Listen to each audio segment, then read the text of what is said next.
Cool. How many people up to now? 7. And we got a like. And we got 2 likes. Thanks. And then the first comment. How's it going? Going great. Yeah, welcome. Yeah, hello. Okay, we'll see how long we do. I was supposed to start an hour ago, but I got sidetracked with things. And I'm going to be hungry soon. But I'm going to try to do about 2 hours. We'll do at least an hour, for sure. At least an hour. I'll probably do a little more. Because what am I editing today? Today, I'm editing photos from Osaka. Because I went there about a week ago. Yeah, the week before last. And these are already edited. So I'm just going to go through what I've already edited just to kind of review. I'm going to close my curtain here and make my cave really dark so I can see better on the screen. And yeah, I was in Osaka because I was there with, oh, this is a great one. I really like how this one turned out. Ooh, it's kind of slow to load in for the colors there. But anyway, I was there with Alberto, the new guy who works for us. He's not new anymore. He's been working with us for a few months at iExplore. And he does our workshops in Kyoto and Osaka these days. And we wanted to plan new things in Osaka. So we spent a few days exploring Osaka and coming up with new routes and new places that we could shoot. So we have 3 new workshops in the pipeline. And I'm editing the photos that I took. And we'll combine my photos and Alberto's photos, and we're going to put those on the website. And those will be the new workshops we have available. And this was like one of the first shots I took. I arrived, we met up, and then we went to this place called Tenma here. Or Tenma is what it's called. That's in the photos here. And then, yeah, I got this one pretty quick. It's pretty cool. I love this dude walking down this kind of dingy underground place. Anyway, so these shots I've already edited. You're hungry too? Yeah, I'm always hungry. You could ask anybody who knows me. I can always eat. Anyway, so yeah, I found this little random passage. We're just exploring. And like I said, I already edited these. I'm just kind of reviewing what I've done because I was doing these last night, kind of like right before bed. I was tired. I was doing them a little quickly. I wasn't, sometimes I do that. I just kind of like edit, and then even if it's not perfect, I'm like, it's good enough, and I just kind of move on to the next photo. Especially when I have like a few hundred to do, like from this Osaka set, which I'm insane. I over edit. Like I edit too many photos. I know I'm not going to use all of these photos. Some of them will just put in the archive and never see the light of day. But I feel like I can't make a good decision about a photo, like whether it's actually going to end up being used for something, like on iExplore's website or on my Instagram or whatever it might be, until I see it. Like I really want to develop it out. Like I want to bring out what's there, and then I can decide. So like this little series, like these were pretty crappy looking before editing, but I felt they had potential, and like I don't know, maybe this one's kind of cool. I don't love the guy's just like fluffy jacket, but I like what's going on here. Well, there's Alberto, by the way. Took a quick shot of Alberto. We were just kind of exploring. He does not look happy in that photo. That's because it was just an off the cuff. I was like, hey, look at me. I took a quick photo. Anyway, this one's kind of cool though. I like this this silhouette. Very interesting. You take great pictures. I really love Nikon Z9. I wish I could afford it. Yeah, but you don't need a Z9. You don't need a Z9. I know I say that all the time on the channel. It sounds hypocritical because I use one, but you don't need one. You could, honestly, a Z6 III, which I also own. I mean, not iExplore owns it. That's what we shoot the videos with. We recently, well, more than a year ago now, but we fairly recently upgraded from a Z6 II to a Z6 III, mainly for videos. But for photos, it's like the same thing as a Z9. Like it's great. Yes, there are differences, of course, but in terms of the autofocus, the low light performance probably even a little bit better, because the smaller resolution, right? And you have a slightly different sensor. But I haven't like compared it, so I can't really say how the noise looks, because honestly, in all these modern cameras, the low light performance is amazing. So who cares if it's a little better on this one or a little worse on that one? But the Z6 III is great, and it's like a third of the price of a Z9. So, if you want a Nikon, not even pushing you to get one, but if you like Nikon and you think it's cool, just get a Z6 III. And then if that's too expensive, get a Z6 II. Nothing wrong with that. I shot with that for a while. There are things I didn't like about it, but it's still a very good camera. And for the price you can get one now, these days for it, I think you can get one for like 100-something thousand yen in Tokyo, 150, 60 or something like that. It's a great camera. It's still a great camera. Alright, so yeah, these are all done. I like how they're looking. Maybe a little bit too dark in the shadows, but this one's already quite boosted up. Plus the shadows up there are not that important up in the upper parts of the image to me, so these are fine. It's kind of a cool, complex shot there. Yeah, I like this kind of moments. There's a lot of like random passersby shooting from, kind of holding the camera low with the screen flipped out. Really like this one. I just love the moment. The whole animation, the guy's tie, the funny combination between the kind of businessy tie, but then, and I just noticed this, it's clipped on, with one of these clips. Sorry, this is gonna load in like slowly because I didn't convert them. Yeah, but I just noticed that. But even without that, I love the tie and then the kind of like the emo style kind of punk rock belt, whatever. This guy's really cool scene here. I love that I was able to get it. Yeah. Cool. And then we found a random rooftop. Well, not really a rooftop, just went up some. No, yeah, no, we did get actually on the roof. I was like, hey man, let's go up here to Alberto, who was, I was shooting with. But the view's not amazing. But this is Tenma from above. Love this one of this cute little kid in the bike. That was funny. Okay, yeah, this one was way too dark. And I think, yeah, and then after these girls, I like this last moment. I think it's pretty cool. She looked up. Yep, that's it. That's where I got to. Okay, so we're gonna go from there. I'm gonna open up a bunch here. I usually do a couple at a time like this, and we're just gonna power through. I'm just gonna switch windows here real quick. See how many people are watching. 14 people. Is that what I just saw? Yeah, 14. Awesome. Cool. Love it. So let's see. So I'm gonna copy the settings from this one to that one because it's the same scene, just shooting the other direction, and it's perfect. Don't need to really edit this one. Now, is this a good moment? As I always say on these streams, please don't criticize every image if you feel like this is a boring image or something. Yeah, I know. I'm probably thinking the same thing. So, because as I just said, I tend to over-edit things. I edit way more photos than I actually am going to use, and I edit even ones that are kind of maybe mediocre, but I just want to see how they turn out before I make that decision. And this guy also has like a paper clip attached to his strap there, so it's kind of a weird pattern here with maybe it's an Osaka fashion thing. You got to carry some kind of a paper clip around with you. Okay. And then this lady was cool with her nice furry fluffy jacket. Let's see here. These colors are a little bit off. Maybe we can change them a little bit. Maybe a little more purple. Yeah, like more magenta in the tint, I should say. And then yeah, a little warmer was better. We can even go a little bit warmer. It's starting to get a little too warm. I've said this before on other streams, but I don't expect any of you to remember. But I tend to edit for color contrast. Like I like colors to pop against each other. I don't like things to look kind of all in one sort of like tone, like everything's kind of bluish or everything's kind of yellowish or whatever. So I like that there's reds and purples and all these different colors stand out from each other here. Okay, that's an okay moment. This was a cool scene. I didn't spend maybe enough time on it, but I like shooting through these kind of like orange stripes on the window into this retro style sort of cafeteria restaurant kind of place. Like we would call it in Japanese. The reason I'm like struggling with to call it in Japanese, it's called a shokudo, which literally means cafeteria, but it's not a cafeteria like in a university. It just means like regular basic food, and it's quick and easy to come in and usually very cheap. So yeah, this is it's definitely that kind of place. Let's see here.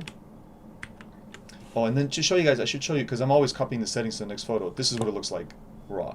Right? Yeah, I should, yeah, because I'm not gonna put the settings over, and then you're not gonna get to see the difference. So yeah, so I'm definitely brightening up the image quite a lot, but all those colors and things are there. The greens, the purples, this is all there. It's just, and actually, it's kind of too warm. I think cooler is better because the original is a little bit cooler, and then probably a little bit more purple. Yeah. Oops.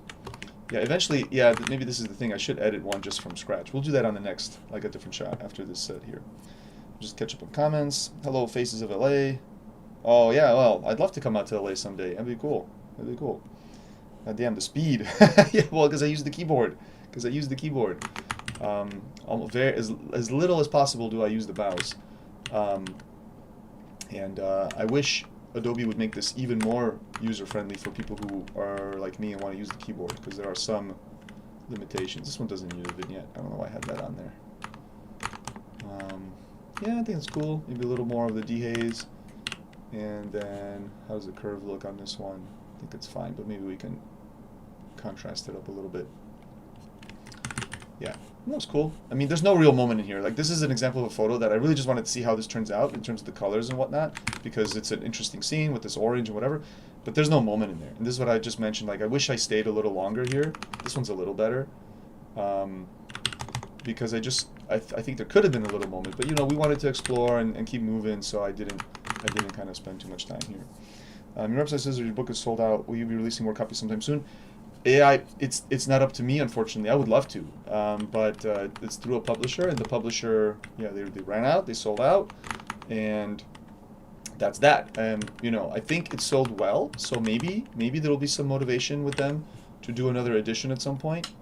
But I think right now, it is what it is. They don't, you know, they're not intending to re-release it or do like a second edition or something like that. But maybe someday, you know, it's not impossible. Yeah, this one I'm gonna straighten automatically and then crop off that outer you know, door handle because it's kind of distracting, and that looks much better. And there's kind of a moment here. This gentleman pouring his beer, you know. Yeah, and then how did this look in the raw before any edits? Again, quite dim, which is normal. I tend to shoot underexpose. I picked up the ZR camera, and I have to say the colors coming out of Nikon is just, I can't describe, it looks so real. Yeah, I mean, yeah, I've never had any issues. I always loved Nikon's colors and whatnot. Even when I was shooting on a D3, D4, it always felt like I was getting what I wanted in terms of colors and whatnot. So, yeah, no issues there. But the ZR is tempting. Like I was just mentioning, we got a Z6 III back in like a little over a year ago to you know, upgrade our Z6 II for shooting the videos on the channel. And then like shortly, not shortly after, but yeah, like about a year later, the ZR came out, and I was like, oh man, we should have gotten that because that's like 4 video. But I don't know, Z6 III, it's no slouch, it's fine. And then I could always use it for photos now and then, so that's useful too. Would you recommend beginners to edit early on, or just focus on taking photos for a while first? I think it really depends on your interest in editing. Now, for me, editing is an important part of the whole process. Like, they go hand in hand. To me, it doesn't make sense to like only shoot and then never edit, because you're kind of giving up the editing rights, so to speak, to that engineer, like whoever, you know, set things up in that camera. So if you're shooting in like standard mode, or if you have like a Fuji or something that has those, you know, like what do you call them, film emulations, right, all that kind of good stuff.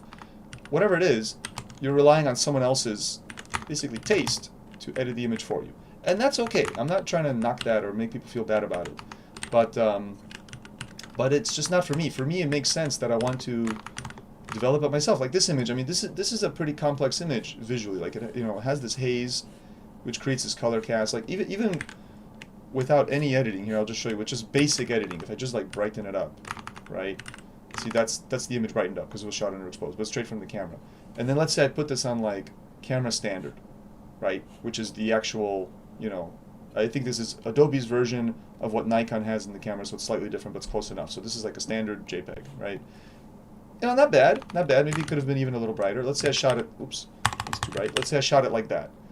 That's a far cry from this, right? And even this is not done. I want to make this a little more subtle. I think this is still kind of weird.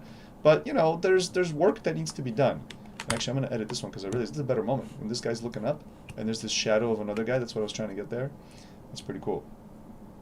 So I guess to answer your question, would I recommend it? I would say yes. I think you should play around with editing, even if it's really bad and you don't know what you're doing and you're just like making the photo look all weird.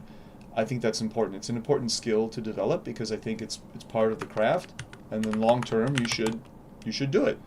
But also, again, I respect that it's not for everybody, and people don't want to sit at home in front of a computer screen, you know, messing around with editing, because that's not what they've got into photography for. They want to be outside. They want to enjoy, you know, the world through the lens. And so then, in that regard, I get it that maybe you want to skip it. Maybe you don't want to, you know, spend so much time on editing. And that's fine. That's fine. That's what I'm trying to say. That's not a big deal. So yeah, so that's why I can't really answer your question exactly for you. It's just kind of like, what are your goals? What are your values? What do you want to achieve through your photography? Yeah, but for me, it's an art form, and I'm an artist, and I want to express myself. And part of that mode of expression is, you know, how that photo is developed in post, whether I'm using, you know, this tool or a different tool. This is one reason why I haven't really gone serious into film. I like playing around with it, but because I don't really know anything about developing, and I don't have a darkroom, and that's like, I'm very far away from getting into that, then it's hard for me to, you know, to shoot with film and then say, oh yeah, this is my work, because it feels like the film is doing a lot of the work, and then whoever, you know, developed it in the lab did a lot. So I don't know, it kind of makes film less attractive for me. But I guess there is the choice of film. I chose it, so that's kind of an edit, but I don't know much about the different films, so I'm still kind of learning all those things. But anyway, I'm just dabbling in film. But I bring that up because our next video, which will be on this channel in a week, is about shooting film. I shot Portra 800 with a camera called a Praktika BCA, which is a East German camera from back in the day, and that was a fun video. Okay, last thing, the color grading I want to adjust, yeah, because this has some color grading from, you know, from copying the settings from another photo, and yeah, that's better. I want to actually cool off the shadows a little bit, and maybe darken them a little bit more to increase the contrast, and then the midtones could be maybe yellowish. Ooh, that's kind of nice. No, that's probably too warm. Let's go through the color wheel gradually. I'm just holding shift and spinning. I like doing this rather than, you know, moving things around over there. I think about 200, 220 was fine. I tend to always do 220 for the blue if I want to do a split tone like this. Well, this used to be called split tone. It's called color grading now. Yeah, and then I think we want to, no, we do want to brighten them. And see, this is what I mean. I wish it was more keyboard friendly, because like going from this to this, I have to use the mouse. And it'd be cool if I didn't have to. Oh, this is also blue. Okay, too much blue in this image then, maybe. Okay, maybe red. Yeah, okay, how does that look on and off? Yeah, I like that. See, it creates more contrast by doing this way, by having the blues more blue and the oranges get kind of subdued. Could I have done that without color grading? Could I have done it just with like the white balance? Maybe. And then this photo I'm going to label with the blue label because I really like it. What would you say is your Desert Island third-party lens and Nikon lens? Okay, so Desert Island Nikon lens would be for Z mount or from any era? Because from any era it would be the 28mm 1.4e for f mount. But on a Z camera, you know, there are better lenses. Not necessarily in terms of, well, yeah, in terms of optics too, but also in terms of how they couple with the camera and all that kind of stuff. So I probably wouldn't choose that one. I would choose a Z mount lens. And the Z mount lens, these days I don't really use any Nikon Z mount lenses that much. I mean, the 35 1.4 is probably a great one. I still own that lens, but I've switched over to using Surreal's 31 1.4 that we did a video on a while back. I really like that lens, so that would be my third-party choice probably. But what I really want is Nikon to release a like a 28 1.4 or something like that for Z mount to basically like make a successor lens. Anyway, this photo's kind of okay. It's not as, you know, there's not really a great moment. It's not as good as this one, I feel. So I'm just gonna move on because it's not that good. And then here we'll edit this one from scratch instead of copying settings over, because it's definitely not gonna be those crazy settings from that last shot. And I always go to camera neutral, almost always for pretty much every shot, instead of Adobe standard, like in the profile here, just to be clear about that. And to get more profiles, you can just click browse, whoops, browse, and then yeah. Oh, and by the way, in case it's not obvious, I'm not using Lightroom, I'm using Adobe Camera Raw, which is very similar to Lightroom. Has a lot of the same features, but it's a little bit of a stripped down version, and I just like this. I use this in conjunction with Bridge, and I don't even remember why anymore. I made this decision like 15 years ago, and I just kind of stuck with it.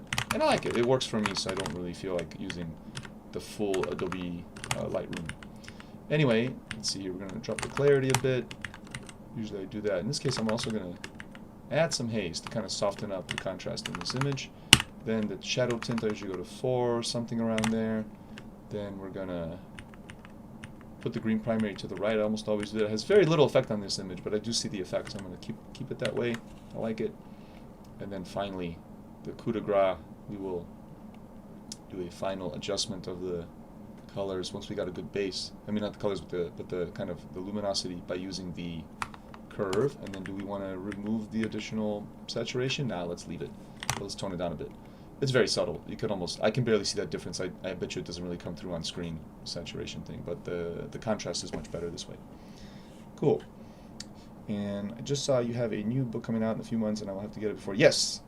And this book is special. I don't want to talk much about it, but it's not just me. It's me and a lot of other photographers, and I was the curator. So this is going to be cool, and I'm very excited about this. I don't want to talk about it. I don't want to spoil it, because it's still in the works, but it is coming, and it's going to be cool. Does this need a crop?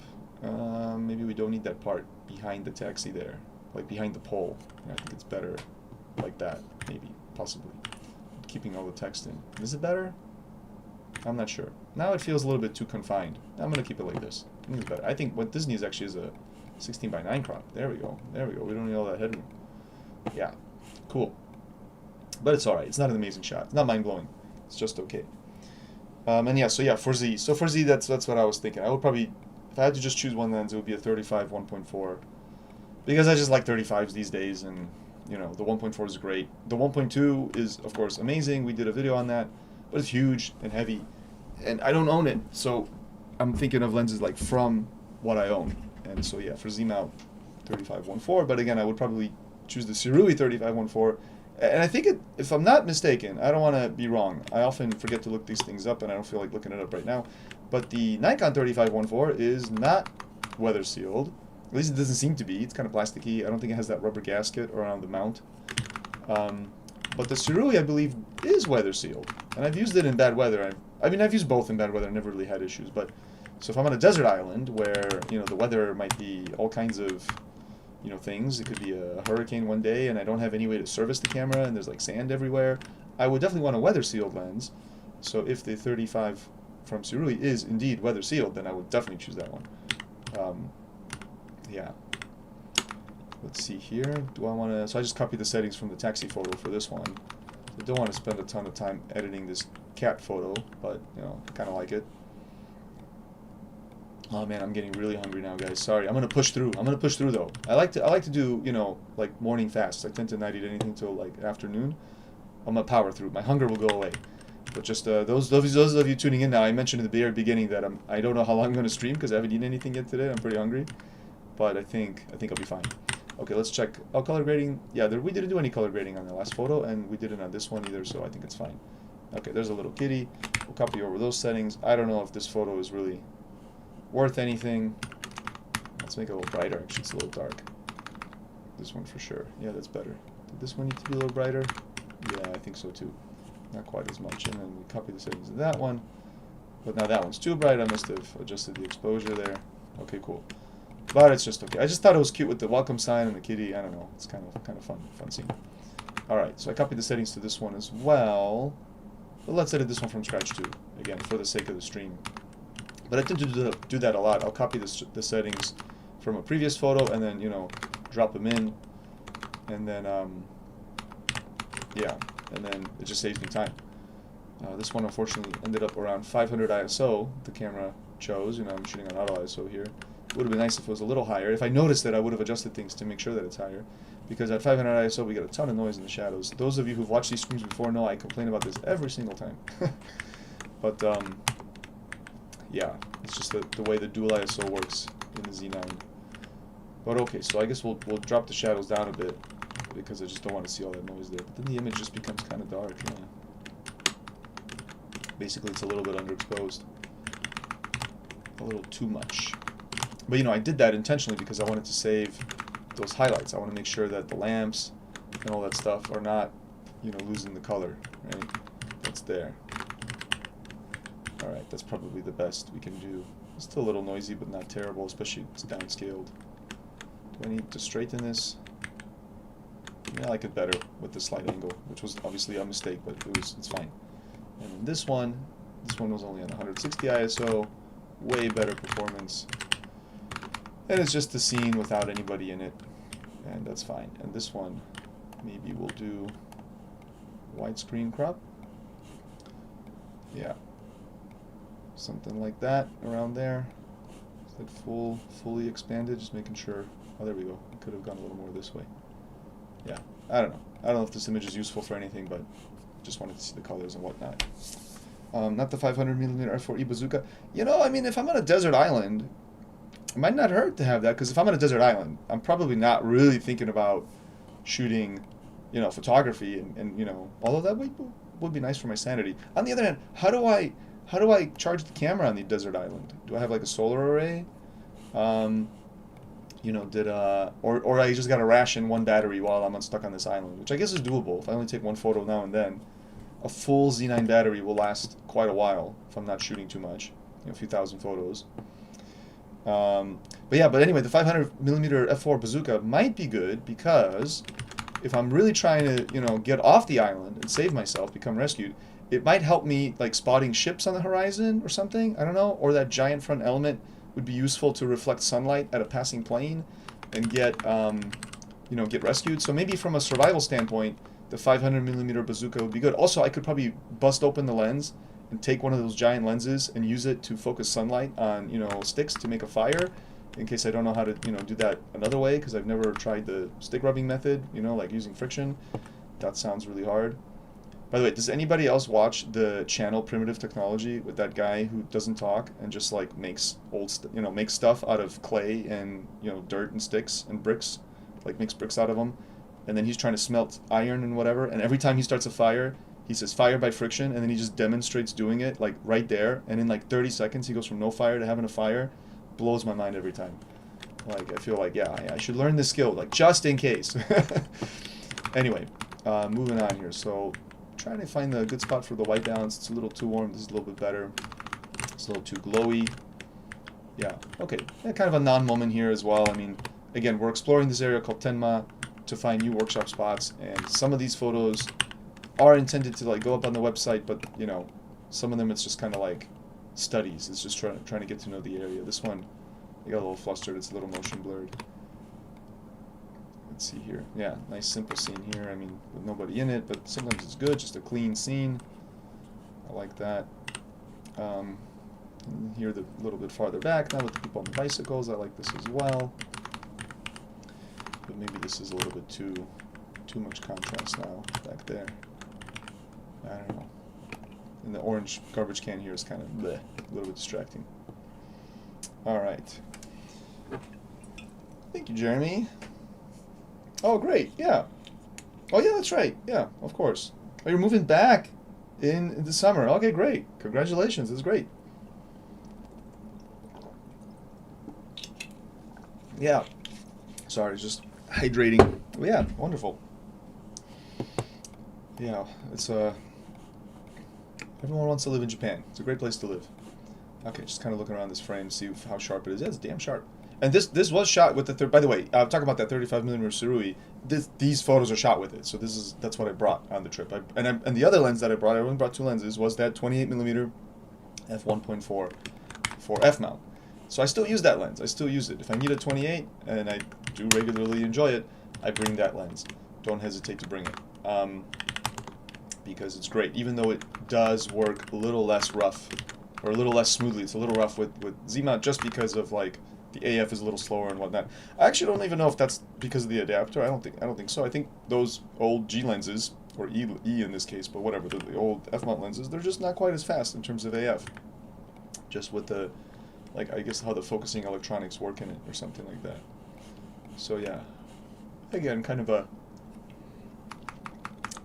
liminal space, sort of, you know, just kind of a scene of nothing, but I was curious about the colors here, and, you know, a little too green there. I don't know, I shouldn't probably polish this photo too much because it's not very good, and it's not very interesting, and it's not going to get used, but again, just kind of seeing what I got from Osaka to see what's useful there. I like when the car was oncoming. Oh, and this was a cool moment. This lady was just standing there on her phone, and I wanted her to look at me, so I was like, okay, I'm going to take a few photos and be a little bit, you know, be a little bit conspicuous, and then I wanted her to look up and be like, well, who's this guy? And I got this nice photo. This is a good scene. I quite like it. This is now in Umeda, so we walked from Tenma all the way to Umeda, and this is near, kind of on the edge of the big, kind of the Shotengai, as it's called, which is like a commercial nightlife shopping district. Yeah, very nice. Great colors in here. Do I want a more purple? Yeah, I think more magenta is good here. Okay, boost the vibrance a little bit, drop the saturation a touch. We already did that. Then we're going to do this shadow tint thing to some degree. I think 4 or 3 is good there. And then we're going to pop up the green primary to the right. As usual, you know, I don't really use presets, but I kind of have presets. Like, I have presets in my brain where I tend to just do similar things. But I like to just do it all by hand. I don't know, I find it faster than like taking a preset and then trying to adjust the preset, because sometimes I forget what I've done. Like when I copy settings from one photo to the next photo, that's in a way using a preset, right? Like an ad hoc preset. And then that can kind of lead sometimes to mistakes where I forget I had like a vignette put in for that photo, and the next photo I didn't really want it. Because I'm going to crop out this sign on the right, but I really don't like losing the edge of the stairs, but I think it's fine. Yeah, I think it's fine. Very good. Wonderful. Yeah, it's a good shot. That gets a blue label. Cool. It was a treat running into Jason Vong that night. Oh yeah. I remember that. That was fun. I haven't seen Jason since then. I think we ended up not finding time to meet up. Alright, ooh, this next bit is cool. We went up on another rooftop, got some cool views. So let's use the settings from this photo for this next one. Great. And see, in this case, these settings, the lighting colors are very similar. That looks great, right? So I don't need to work too hard on this photo, which is good because it's not a very interesting photo either. I guess it's just kind of okay. Crop it about there. No. Yeah. Unfortunately, I was a little too tight because with the lens I had, I was just a little bit too close. So it was a little tough. No, this is... Yeah, let's do that. Actually, 1.45 does sound right there. I don't know if I did it by accident, but okay. Anyway. And then here... I don't know if I need to change anything. I mean, maybe a little cooler? No. Maybe a little less purple? Yeah, that for sure. We can go to like 28 here. Oops, not there. Or 24. Yeah, but other than that, this is fine. Again, I don't need to overly polish this photo. Rotated it by accident. Because I'm happy with that. And it's not, like I said, not the most mind-blowing photo. And then this place is cool. I have other photos of this place from back in the day. But it's like a little sushi shop around this area. And in this case, definitely way too something. There's definitely like a strong color cast, which I want to eliminate, or minimize at least. Let's see what this looks like without it is now. Okay, yeah, it was just super dark, but then the 3213 is what the camera chose. Yeah, and I'm about there. We could go a little cooler, I guess. No, warmer's better. But this can be 12. Yeah, okay, that's better.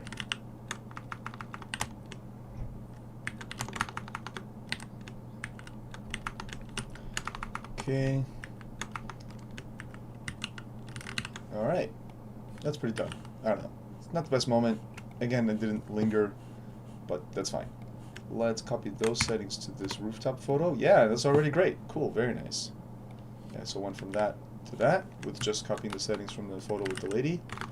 Alright, yeah, definitely want to save those highlights a bit more and then make it a little more poppy. And then, do we cool it off or warm it up? I think we're going to warm it up a bit. And maybe it was just fine.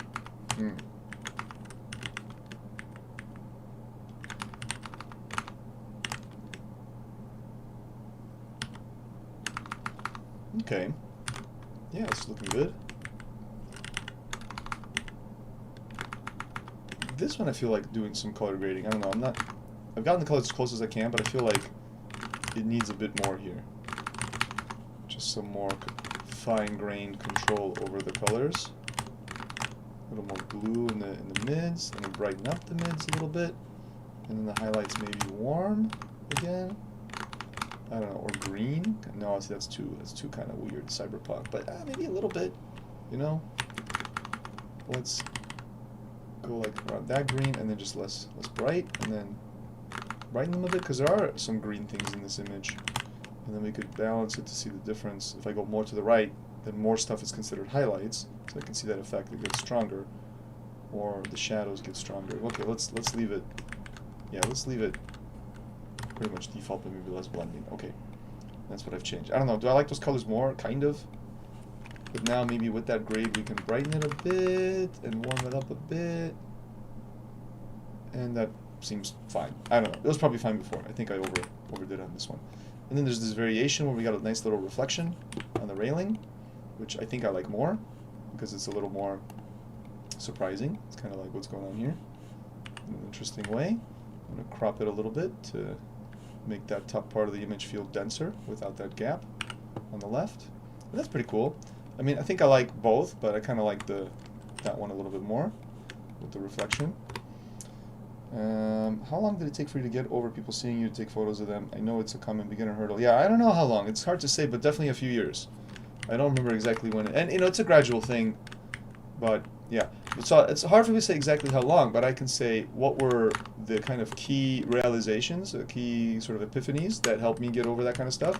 And the main one was that I had a lot of positive interactions. So, in the beginning, what happens is, at least for me, is like, you're taking a few photos and one day you get told off. You know, somebody says, hey, no photo. And you feel really bad about it. You feel kind of salty for a while. At least I remember. I mean, I don't remember a distinct time when I did, but for sure, that, like, as in a general sense, I would feel like, you know, like, oh my God, I was so rude or whatever.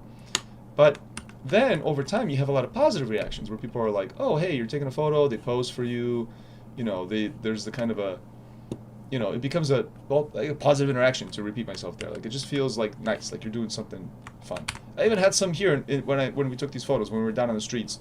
Some guy saw me taking a photo of something else, and then he and his friend, like, hey, you know, what's up? They talked to me, and then they posed for me, and the photo's not very interesting, but, you know, I always oblige people. That happened on like a few occasions on this walk. So that to me is kind of the what gets you comfortable with it, because you realize, like, oh yeah, this is nice. People are okay with it. I'm okay with it. They're okay with it. Everything's fine.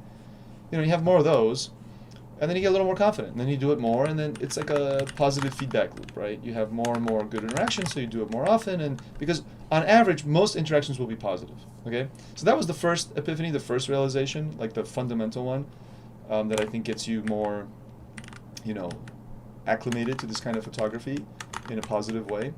The second one was, though, that I need to just project more positivity from myself, because what I used to do is, I was so focused on photography, is, you know, I almost had like this like scowl, you know, on my face, like I was just concentrating. It's just my normal face, you know, I'm just kind of focused, and that can be kind of, you know, dehumanizing to the people being photographed. You know, you're just being, you know, you're not, there's no emotional connection. You're just kind of like, you know, you're treating them like an object, right? Not a person. And this is where I mean, I think this has changed, but this is where in the past people have said, like, oh, big cameras are intimidating. And I think there's truth in that, even though I generally disagree. But I do see the truth in that, and that was true when everyone was using an SLR that didn't have a flip-out screen or anything, when you had to look through the viewfinder. Because what I find actually being intimidating is not the camera itself. It's that you put the camera in front of your face.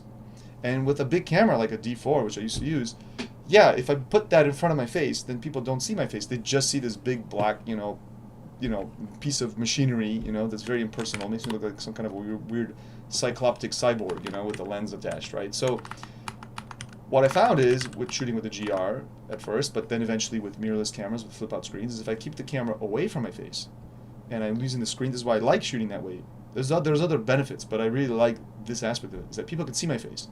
And I can glance up at them from the camera while not moving my hands at all. So the camera's still pointed directly how I framed it at them. Like I mean, like in this case, this is a perfect case. Like, this guy saw me, and I made eye contact with him. I looked right in his eyes with my eyes, but the camera's down at about my chest level, and I'm glancing down at the camera, and I'm looking up at him, and I'm doing, you know, I'm going back and forth, and I gave him a little smile, and he didn't really seem to care, which is not surprising. Most people are just like, yeah, whatever, you know. Actually, I took a photo recently on a workshop, and the guy who walked by, you know, it was a similar kind of thing. It was a similar scenario, and I gave him a little smile and a little nod, and I could hear this little audible little ugh from the guy. So you see, that was maybe kind of a negative, and maybe I kind of annoyed him. Okay, I'm sorry to that man. It was a beautiful photo though, and someday we'll end up in a book or something. Who knows? I think it's nice to preserve these things. In any case, I try to maintain a positive energy towards the people I'm photographing. I don't like this idea. Now I'm really stuck on this one photo because I want to finish this thought. But I don't like seeing people who photograph and just walk away, like, really fast. You know what I mean? They like snap the photo and walk away without interacting. Again, I'm not trying to criticize that. That's how people shoot. That's fine. But I feel like giving the subject at least a small window of opportunity to say something, or even just to get mad. If they want to get mad at me, I'm there. I'm there for them to get mad at me. They can say, hey, no photo, go away, or even please delete that, which then I feel kind of like, I don't want to delete it because it's a nice picture and whatever. No one's ever asked me to delete it, by the way. That doesn't happen. But the point is, I give them this opportunity so that I don't just like take the photo and run away, right? But of course, I don't linger there and stay in their face and like annoy them by being there, because maybe they're like, okay, yeah, he photographed me, that's fine, but now just, yeah, go on your way and we're done, kind of thing, right? I get that vibe a lot from people, especially in Japan. Anyway, love the colors in the scene. It's just looking really cool. Do I need to adjust things here? Yeah, maybe that's a little too much dehaze there. Yeah, but that's beautiful. Love how that turned out. That's cool. Maybe should we crop it? Should we crop it a little bit? Does it go a little tighter? I don't know. It feels a little bit lonely on the left side there, right? Yeah, it's probably better that way. Yeah, with the BO over there on the left, kind of like, yeah, just trying to crop along there. Okay. Anyway, so yeah, so that second realization, second epiphany is try to project positivity into the world, right? And that helped me get over it too, because, and then that also led to more positive interactions because and also chatting with people yourself. So like I will tell people sometimes, oh, you look cool. I like how I like how you're dressed. I like this thing about your outfit or whatever. This shot's even better. I don't know. I've cut off his feet now. Well, I like the hand in the pocket in that one. And then this one, he takes something out. I don't know. This one's good too. These are both good. These are both cool shots. Anyway, so, and this is back to a rooftop shot, so maybe I should copy these settings. So yeah, so projecting positivity and then chatting with people, that's another one. And this is where, at least in this country, it helps if you speak Japanese. So I'll say something nice in Japanese, right? Sometimes I'll speak English because I think people are, like, they want that. They're looking forward to interact with a tourist or a foreigner or whatever. This is pretty cool. It's turned out better than I thought. Man, I just did this kind of like real quick without really trying very hard, and like I should have done a different aperture because see, this is on f2 because it's dark and it's by hand, and this roof is out of focus a little bit, right? It's outside of the DOF, but these roofs are super sharp, which looks amazing. I love this, like this, just it's like bubble wrap. It's like visual bubble wrap to me. These corrugations on the rooftop there, amazing. I should have framed that a little better. But this is like through like a narrow little like, I don't know, like a fence kind of on top of this like staircase, like a safety fence thing. So it's hard to like brace the camera, but anyway. Okay, let's move on. Let's do this now. So we've moved on from Umeda, and we are in a place called Kitashinchi, which is sort of like Ginza's hostess district. So there's a lot of hostesses and hosts, or not hosts, all just hostesses in this area. And it's very swanky, and people are very well dressed. And Alberto was very apprehensive about shooting in this area, and I was like, no, bro, it's cool, it's cool. And it comes back to what I was saying. So you see here people ignore you, by the way. You're like a ghost in this neighborhood because they are not interested in having two touristy-looking foreign dudes go into their bars. They don't care. They just think you're passing through, whatever. So nobody talks to you, nobody looks at you. But even then, I'm trying to project a positive and friendly kind of energy to people, give them a little nod, make some eye contact, just show awareness that like, you're a person, I'm doing something. Yes, I'm photographing. It's a public place. It's, I think it's cool, but there is some like cordial sort of interaction. Okay, this is a great question, by the way, because I have a lot to say about this topic. Because I have now a third thing. So the third epiphany was a deeper, more philosophical one, and that is that we go into these interactions with apprehension and sort of anxiety about it because we kind of assume that we feel we're doing something wrong. Right, as street photographers, like right off the bat, because that's kind of how we've been conditioned. We've been conditioned in many ways that, wow, you shouldn't photograph people in public, and it's somehow wrong, and it's like something we shouldn't be doing because blah blah blah blah blah blah blah blah. But I mean, if you really pick that apart, and wow, amazing, a $10 tip, my friend. This is the first tip I've ever gotten on a stream. Thank you. I'm gonna type that into the chat too because we have to commemorate this. Wow. First, I wish I had like those air horns, burr, burr, burr, and like confetti falling down or something. Amazing. Thank you so much. I think I could be wrong that maybe if somebody did tip me before, forgive me for forgetting, but I'm almost certain this is the first time. Anyway, but yeah, thank you so much. Awesome. So back to my last line of thinking there, the third epiphany for street photography is you're not doing something wrong. In fact, you're doing something good. I think street photography is something really good for the world. And photographing people like this beautiful lady here. I mean, she's dressed amazingly. I love her poise. I wish I was a little farther away because it was a little too close. Camera did an amazing job focusing on this. It's not perfect, but damn, like, at a 500th of a second, could have been a little faster shutter speed. But anyway, capturing these fleeting moments, as Roy Batty says in Blade Runner, all those moments lost like tears in rain, right? I mean, that's kind of the philosophy here. These things are beautiful, and I don't see anything wrong. I love how she's holding her skirt up too. That's a cool little detail. To me, there's nothing bad about photographing these things and showing them. It's a public place, right? Like, I'm not going into someone's home and capturing something that's, that shouldn't be seen.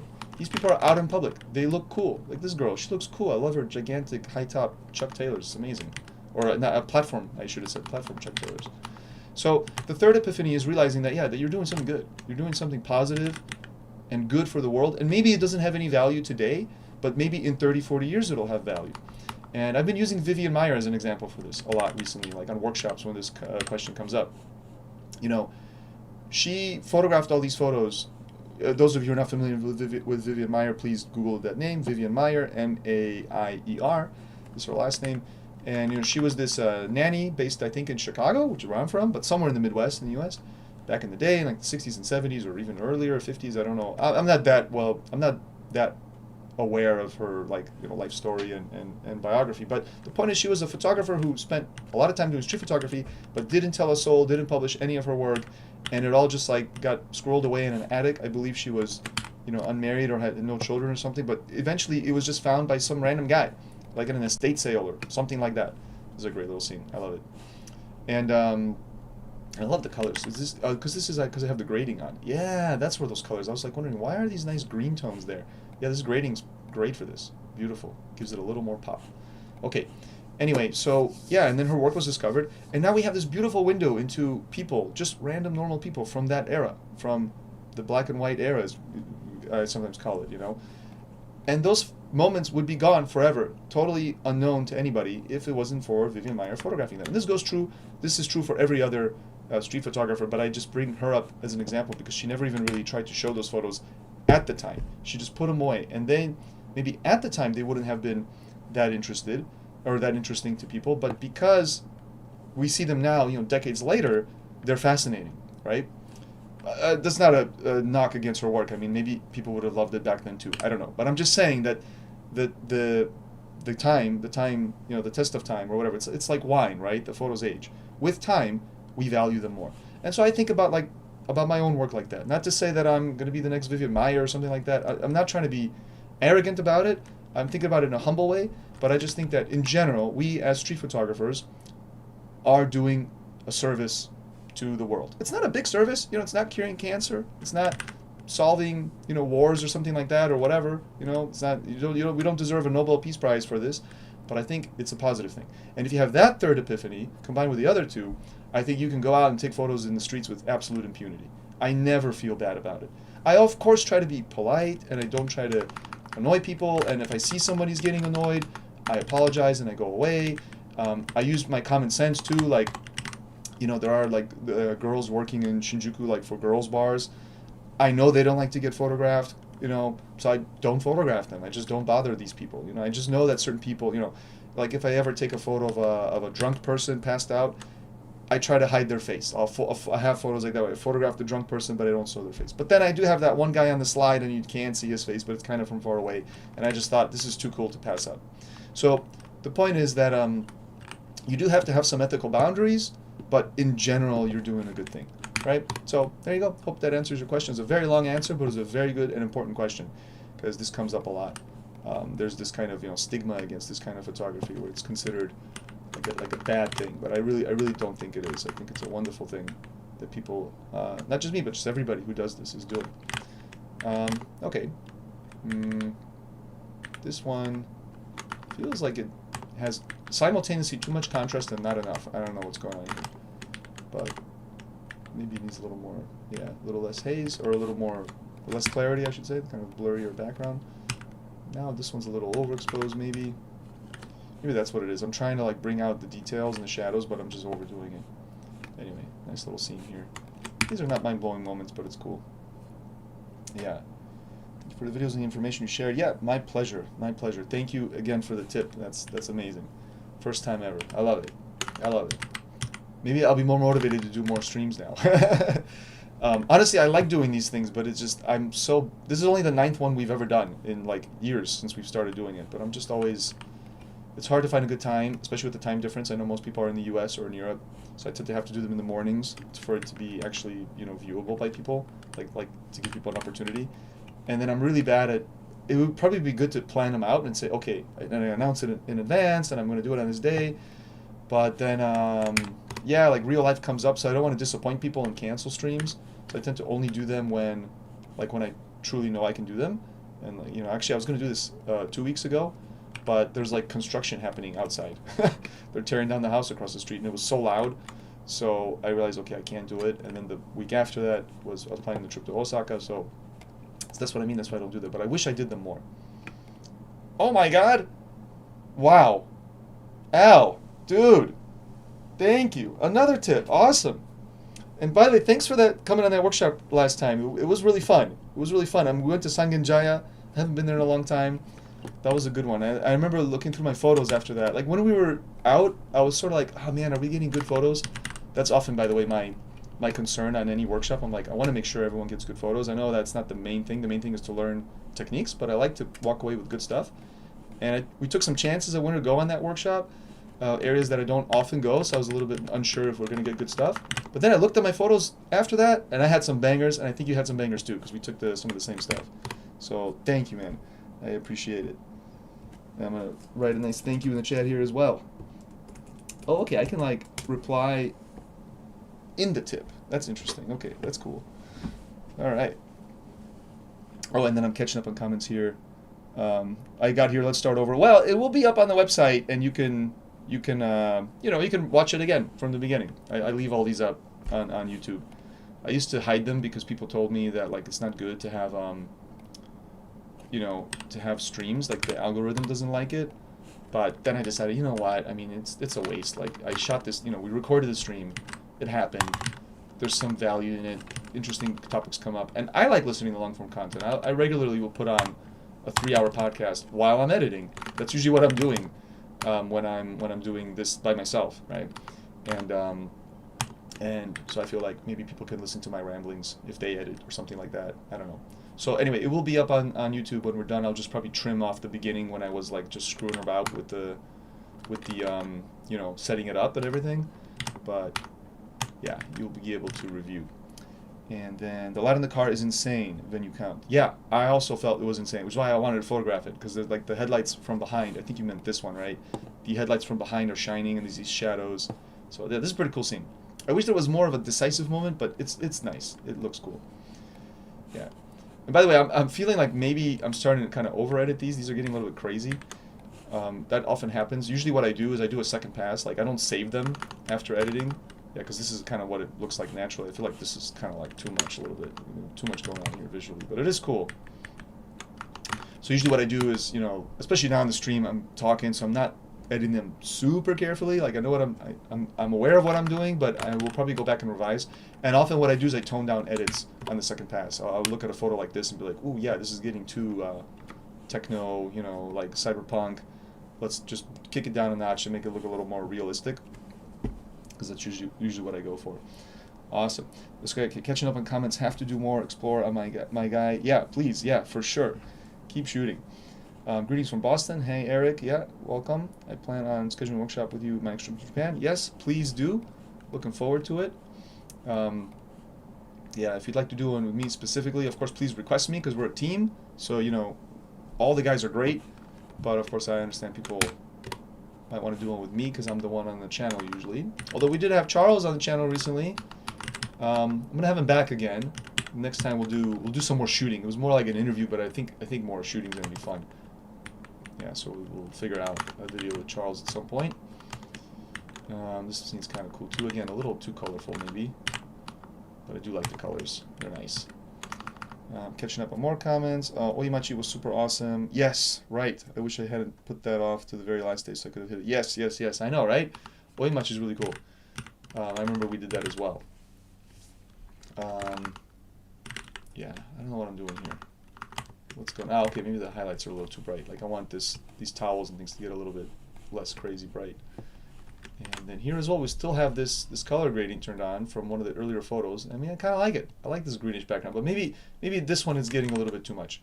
We got to tone it down. I think it's the blue in the midtones here is getting a little bit crazy. Yeah, and the green in the highlights. That's a little better, a little more subtle. Yeah, there we go. Still have it, but it's just not quite as intense. How about for this one? This one just doesn't have it at all. Okay. All right, and then this passage. There's a guy going the other way. We try to get that too. I don't know. These are kind of like, yeah, these are okay. I probably shouldn't even be editing these. This is just okay. Let's just move on. And then here we're doing some more stuff with passing taxis. Let me use those settings. No, they're all too warm. But this photo is really cool. I love the weird kind of texture that appeared over the driver's face from some thing reflecting in the background. It's really interesting effect. Yeah, I love that. It's very you know, kind of abstract and painterly. Should I crop it in like this? I don't know. I feel like maybe that's, yeah, a little bit of a crop is good. I don't want to lose that wheel though. I do like this wheel in the corner. It's a subtle detail, but this is kind of cool. Like, I don't know, like with the crown logo. But maybe I'm reaching there. Like it's not that important for this image. Yeah, that feels like a good crop. It feels like it just makes sense right about there. Colors and stuff are good. Let's brighten it up a little bit, even a little more. I recently got an OLED screen, and the blacks are way blacker than on my old regular IPS screen from like 8 years ago. It's an 8-year-old screen, so I got to get used to it. But I think it's good for printing because I think it actually emulates paper a lot better because the blacks are just way darker, just like they are when you print. Okay, this is cool. Do we need the grading? Hell yeah, we do. It looks great. All right, very nice. And this one I had already labeled blue because I really liked this shot right when I exported it and organized everything. This one's kind of cool too, with the texture kind of behind him. Okay. Oh yeah, and then I've got one scheduled Charles in May. Okay, great, cool, nice, Chase, thank you. Yeah. All right, and then this lady crossing the street was nice. This was a nice moment. I remember shooting this, and this is where I made. See, again, I made eye contact. The camera's a little lower. This is what I'm saying. I think it's good to just project some human kind of friendliness into the scene rather than just like treat the subject as a, you know, like an object. Now I want to straighten this. I have a feeling I should straighten it, but then I feel like it's more cut off, so I'm just gonna leave it. I'm just gonna leave it all wonky. Why not? That's the energy. That's how I shot it, right? Yeah, beautifully sharp. Let's move on. These settings are great. Just copying them from the like one of those earlier scenes. This one's now a little bit darker. Got a more candid moment where she looked away. I love this kind of shiny like purse thing, like one of those. I don't know what those are called, but it looks like a, you know, fashiony item. And I love how it catches all the colors and everything from all around. Beautiful. Okay, it's a little bit compared to the other driver. I think this is less interesting, but what I was trying to do is something with these circles reflecting. Right, there's something going on there that was kind of interesting, but I don't think I ever really got a good one where the, you know, that pattern or design, whatever, kind of aligned with the, you know, with the subject the way I wanted to. So it's just okay. Yeah. All right. I don't know. Again, I'm polishing a photo that I'm probably not going to use here, so, but sometimes I can't help it. Okay. Oh, this is in Kitashinchi in Osaka, right? Yeah. Sorry, those tuning in, or maybe you missed it if I said earlier, but these are all from Osaka. So I'm editing photos from a recent trip to Osaka, and it was kind of a, you know, a workshop development trip. So I went over there, and with Alberto, our team member over there in Osaka, we worked together to come up with some new routes, new concepts. And so this area here is called Kitashinchi. Yeah, I always hesitate to say it because I always kind of forget the name. It takes me a moment to like dredge it up from my brain.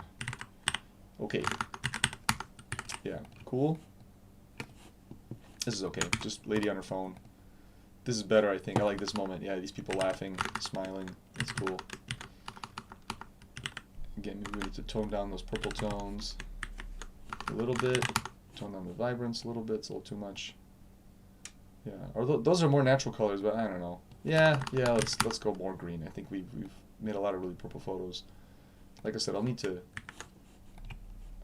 fine tune things a little bit later. But these edits are, you know, are like 90 to 95% complete, and some of them are just done. I'm happy with them.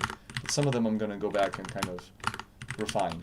Refine is the better word, not revise. Yeah, I like this moment too. So it's probably better. I wasn't quite in the right position, but it's pretty good. And then this area is really, or this like alley is really cool. Yeah, I should not have copied those settings maybe, but we'll go off of that. 3400. What's the default here? The camera choose. It shows 3300 and -3. So basically more green. Yeah, more green is good. Even more green. Let's go -8. But yeah, this is there's a little bar kind of on the corner there. The alley turns right and then left. It's kind of like a little zigzag. It's called Renraku Lemon, I think it's called, or something like that. But they always have these huge cluster of lamps in this street, and this one's like they focused way down at the end there, so it's not ideal. But I think in one of them I focused a little bit better. I love how the light is reflected on this screen on the right side as well.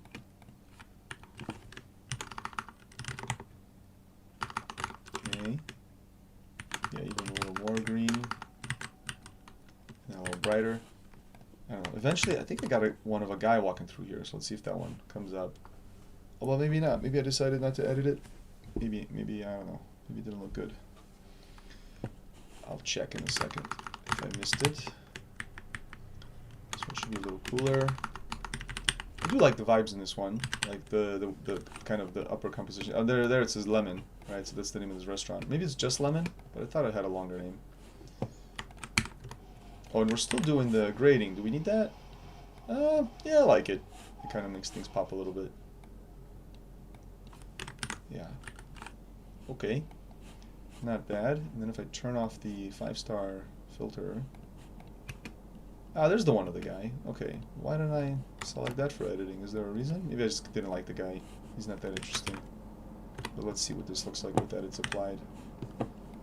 Yeah, I think that's what it was. He's just kind of walking along. He's got some papers, like envelopes, and yeah, I don't know. It's not a character. I think that was the reason I skipped it. But I kept the photo, I don't know, just in case. Okay, and then we shot it from the other angle. Once you go out the gate and look back. Just gonna check real quick how many people are watching. Okay, yeah, 14 people. Oh no, 18 people now. 19 likes. Thank you. Yeah, awesome. 2 tips. Amazing. I love that. That's great. Thank you guys. Okay. Let's go brighter here. Yeah, just kind of the front view from the other end of the street. I wasn't sure really about this composition. I don't know. I didn't love it even when I was shooting it, I remember. So I kind of wasn't sure what I was trying to achieve here. But like, that looks kind of okay. I mean, I was just trying to capture this nice vibe here with the bokeh there on purpose on f2. Probably should have got even smaller aperture because this lamp's a little out of focus when I was focusing on the middle one. It's okay, you know. But eventually, you know, after getting this just general kind of ambient shot, we did wait for some people to show up. This is kind of cool though. It's a strange composition geometrically, but I like the colors and the vibes. Yeah. But in one of these, people do show up. Let's see. I think I took way too many photos of this with different variations. Oh, there we go. There we go. You see, I got a little flustered. My framing was like that, and I put my camera down, and then when the guy showed up, I framed it a little different, and that kind of sucks. I wish I had that framing with the guy, you know. But we're gonna crop it and improve it a little bit with the crop. That's gonna make it a little better. But it's a shame that I cut off that first kanji on the sign on top, or even the whole sign. Like here, I had the whole sign. I think that looks better. But whatever, it's okay. This guy coming through was cool, and then this can be made a little bit brighter. There we go. Nice. Do you have some day photos to edit? I do. So we're almost done with the night folder actually, but maybe I'll skip the rest of it. But there's not much left. And then the next folder from Osaka, I was there for 4 days, is going to start in the day. There's going to be a lot of day photos, mostly architecture and some streets and stuff. Awesome, Andy, thank you. Wow, we're like setting an incredible record here. 3 tips in one stream after never having received any tips at all. That's amazing. Not that I'm not complaining, by the way. I'm actually just, I'm blown away. I'm blown away here. I got a big smile on my face. Thank you guys. Thank you very much, Andy. Appreciate it. Yeah, here I'll make I feel like I have to click on these and say thank you here in all caps. It's an obligation. There we go. Okay, that's kind of a cool moment in this one. He's sort of shifty-eyed looking to the side. It's probably the better moment. I like the hand in the pocket. And there's one more shot before this guy left the frame, and then he looked right at me. And again, you see, I had no qualms, just like making eye contact. I was friendly. I smiled. The guy didn't care. He just kind of moved on. But there was like this acknowledgement, right? There was an interaction between us, and I try to maintain that. Yeah, we'll finish this folder because there's only a few left, and then we'll move on to the next day, which is going to be daytime, so we get some nice variety. All right, let's see here. I'm just going to copy these settings to this one, but they're probably going to be totally different. Yeah, this is way off, but we'll use it as a base, so we got to warm this up a lot. Not that much. That was a typo. Probably about there, and then definitely needs to be more magenta toned. About there. Something like that. Yeah. And of course, in these cases, it's hard to to balance the colors, because you see it's very cool inside the shop but kind of warm outside the shop, so it's like, you know, you can't balance it perfectly. What is the default? Like, how did this look in the beginning? I mean, I guess there it kind of looks pretty balanced. So 4823. Let's try that. Yeah, but see here it looks really warm, probably because I did something. Yeah, it's probably the color grading. Oh yeah, that's right. The blue is coming from the color grading. Okay. All right. So we could tone that down. Where was it? Color grading, and that's up here, or it's even green, that blue. We could tone that down. We could actually make it warm. How about that? Yeah, this is the danger of copying the color grading over. But I'm lazy to fine tune this every time, and I usually I'll find like a setup that works for like a whole collection of photos like this, and I'll just sort of keep it throughout my entire editing sort of session. But I can see how it has its pitfalls. But that's better. And then here maybe I can cool it off now a little bit. And that looks pretty cool. Do we need anything here? More here. Oh yeah, there we go. More on the green channel there. And maybe less on those purples. That's pretty cool. I like that. Yeah, just one last thing. What's going on with... Maybe this should be blue too. No, I like the warm one. Yeah. And then one more time, if I turn this off, then it's really warm, and if I reset everything, yeah, that seems about right. Like, that's realistic. Okay, cool.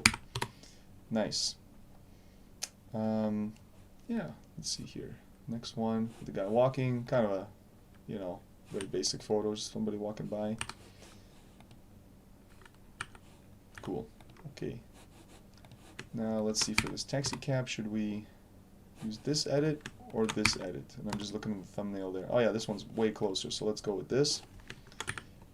I remember this. Yeah, I don't even think I need to edit this, but I was just hoping somebody would like get in or out of the taxi, but the driver was just like adjusting things. But those of you who have taken a cyberpunk workshop with me in Shinjuku, there's a lot of taxis around. You'll have heard me raving about how I love people getting out of taxis. That's one of my like go-to subjects. If I see that happening, like a taxi pulling up with somebody getting out, I will chase it. Like, I will run down the street to try to get that moment. How many pictures do you suck to edit at once? I'm just editing like 10 at a time. The reason is, like, not that this ever crashes, but if Camera Raw crashes, then I want to lose all the edits. So I don't like to open all like 100 photos or whatever. I do them in these kind of chunks. Yeah. Also, a few times, it's rare, but sometimes I'll accidentally press cancel here for some stupid reason. Or like tab out of whatever, like close the software, and then the edits can disappear. So I just try not to do too many at once. Okay, great. So this photo, okay, no real moment, looks kind of cool, but yeah. Then we went up on another rooftop, and there's this sign of a crab. And so here's an unedited version, and these colors are already great. I like these kind of pink tones, very nice. So yeah, this is a spot that actually Axel showed me way back in the day when he used to live in Kyoto. And I came to Osaka, and we were doing a rooftop workshop back then in Osaka, which we're probably not going to bring back like a explicit rooftop workshop like we have in Tokyo Vertigo. But we will probably hit these spots up, you know, sometimes on the regular, like combining it with the night street photography sort of thing, sort of like by the way. Because yeah, there's a few spots that are pretty cool. All right, we can tone down the pinkness a little bit. Let's go to 18, and then cool it off. Or just leave it the same, probably. I'm going to just see it cooler and warmer. A little warmer. Okay, just 100 more.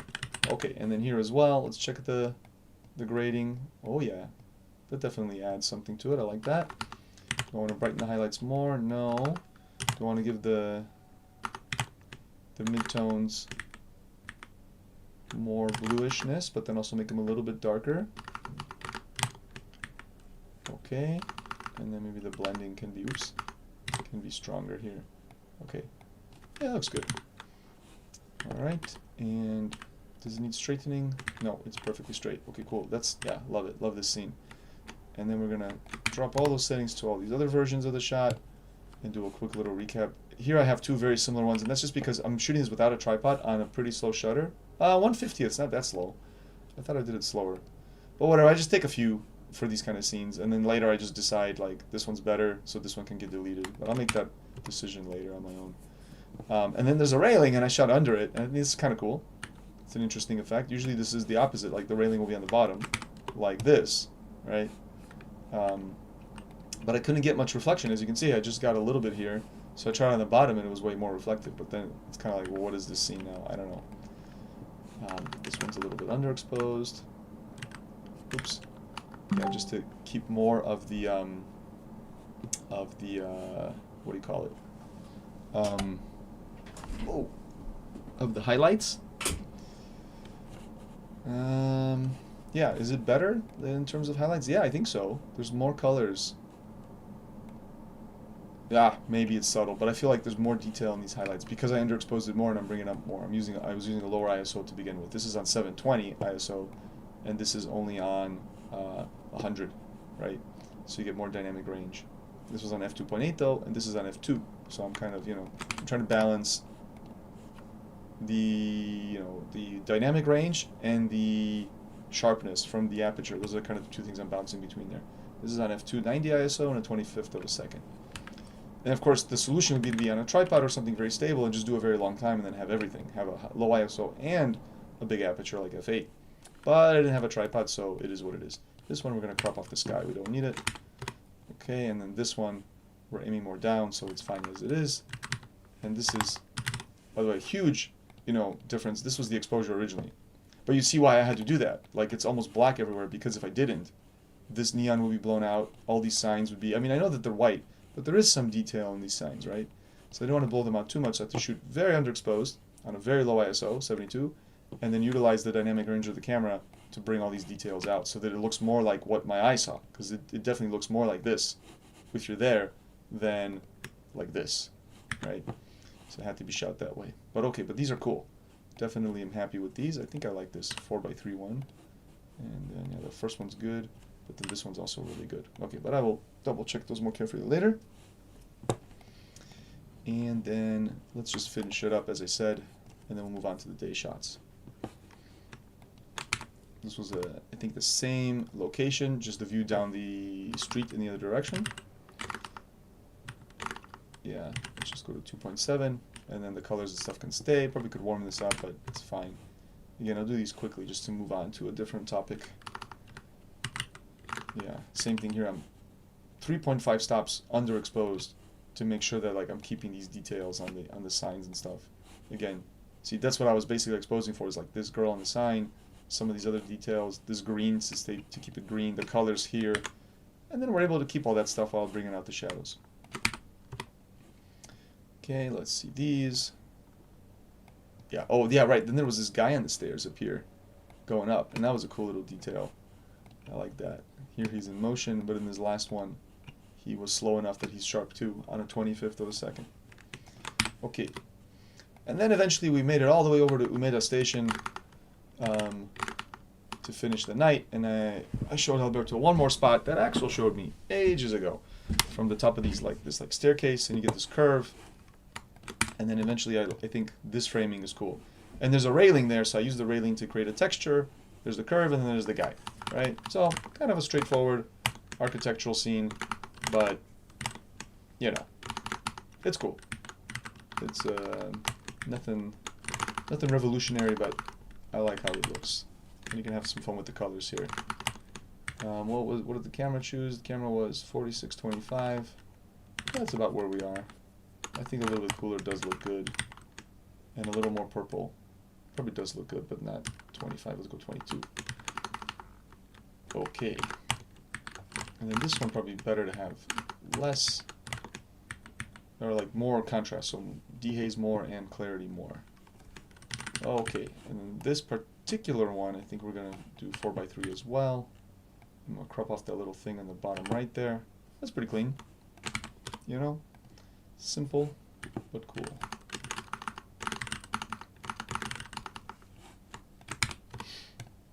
All right. Okay, so we'll move on to the next day. Let's see here. Yeah, we started in Yodoyabashi and went to a place called Noda eventually. This was a very long day. There's 300 photos to edit here. Or 250 photos to edit. I will probably not finish this entire folder. And we might do some of it and then do a different day as well. But we'll start here. And then, yeah, the first bit here is very architectural, but it should be pretty quick to edit. Is this spot on the map. We are expanding the Osaka map. So like we have one map for all of Japan, but it's primarily Tokyo. But Kyoto and Osaka are in there, and there are locations, and more spots will be in it. And yeah, we're gonna add some of these spots. And so specifically the rooftop spot, that one, yeah, we might add that. That one's kind of easy to find. Honestly, it's just like a normal staircase that leads into all the bars and stuff. But we could pin that one on the map. But it's not there right now because that's actually one of our tasks. That was part of the reason to go to Osaka.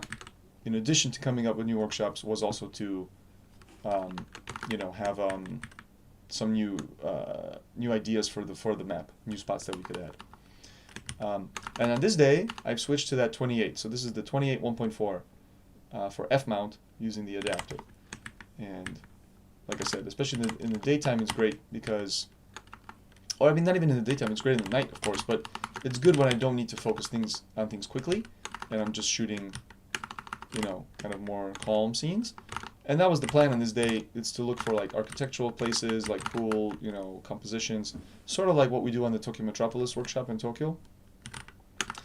And so this lens was the perfect choice for it. I had no issues with, like sometimes the AF is a little slow. It really didn't matter for what I was shooting today, on this day. Okay, I'm gonna brighten this up using the curve. Yeah, and sorry, I wonder how loud my clackety-clack of my keyboard is. I'm trying to hit the keys as calmly as possible, but I imagine it's kind of, kind of annoying. Yeah, and so that 35 that I was using didn't really need any like lens correction. There's very little distortion, but this one does. So I'll probably just keep that on for every shot. Why not? And there was something else I was gonna do in the optics thing. This is not that important. I was gonna get rid of some of this green glow that this lens does struggle with here. I mean, it doesn't really matter, but it looks better without it. Okay.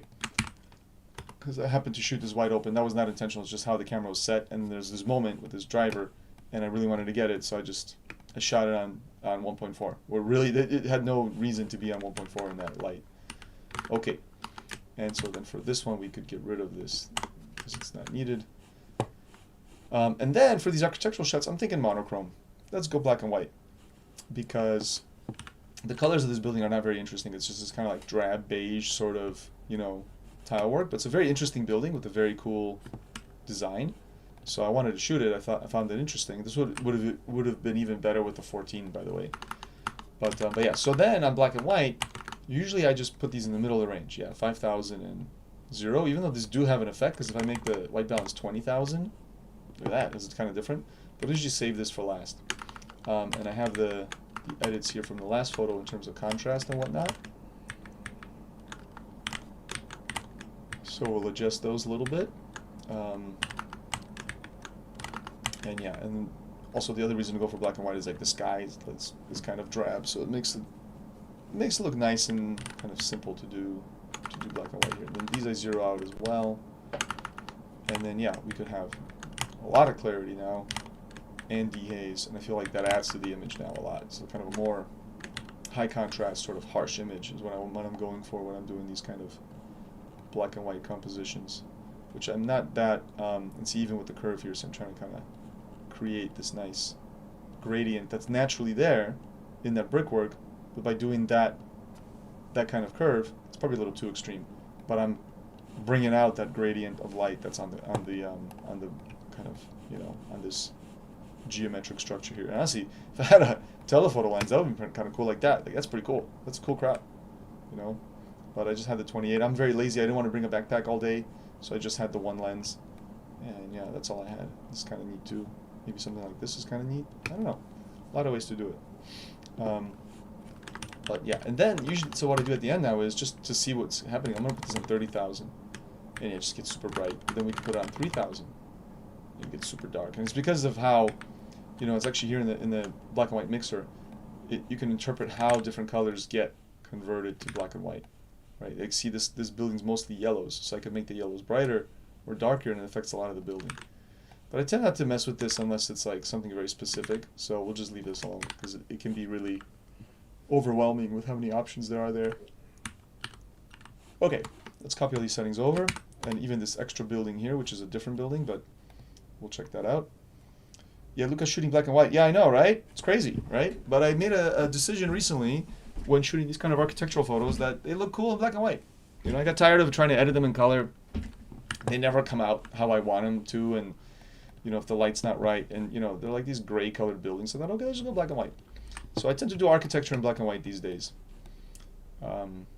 Yeah, this one's a little crooked, but we could fix that later. We'll just keep going through them.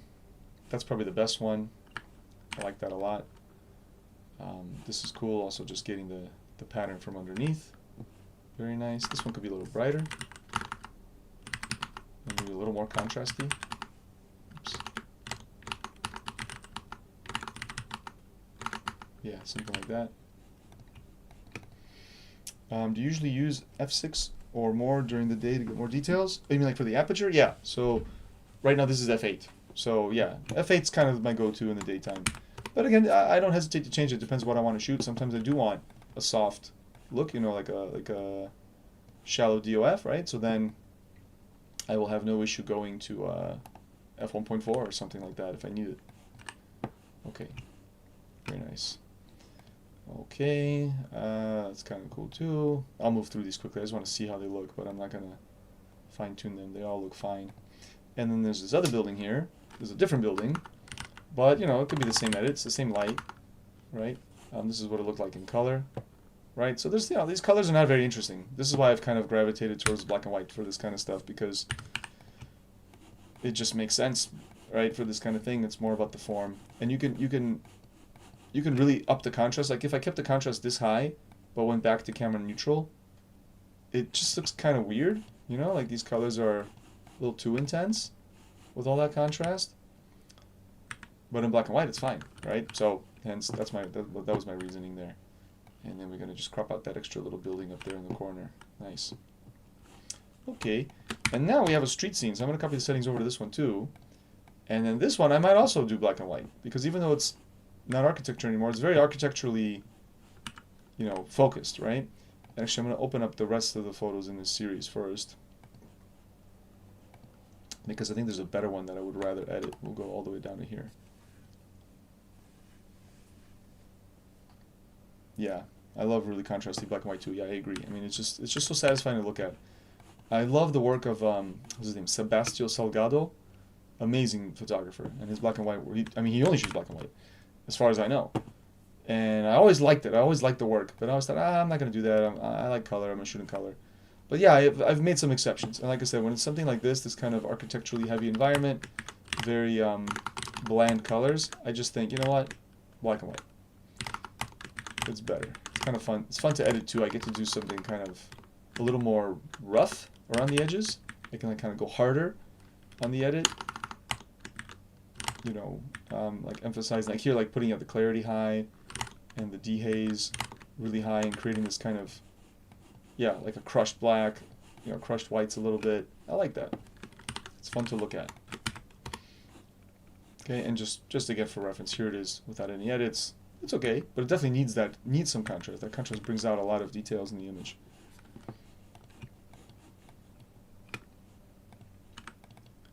Straighten this one a little bit more. Yeah, this was a nice scene. It was probably could have stayed here longer and worked on it more, maybe gotten a better person or figured something else out, but I do like this scene. It's kind of cool. I like how this building, that's the building, by the way, with a curvy bottom from far away. You can see the curves over there. But I like how it just neatly fits into this little opening. So that's kind of cool. I like when things coincide like that in fun ways.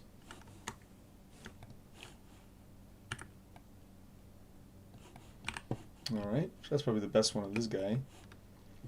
Here the background just could have been better where he stands out somehow more, but it is what it is. Yeah, couldn't control it. And then this one, do we want to do black and white? I think this one can stay in color. Yeah, let's just do black and white too. Why not? I like the glow in the edit. But yeah, this is like this kind of squiggly railing with the staircase, and then the light's kind of cool. And I wanted a person, but of course nobody ever came. There were two guys that did come, but because I had the camera up, they kind of were like, "Oh, go ahead, shoot your photo, and then we'll go." So then it didn't quite work. They were on to me, so I couldn't really get a nice candid moment.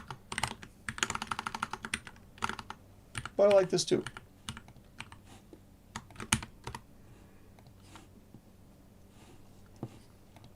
Okay, not bad.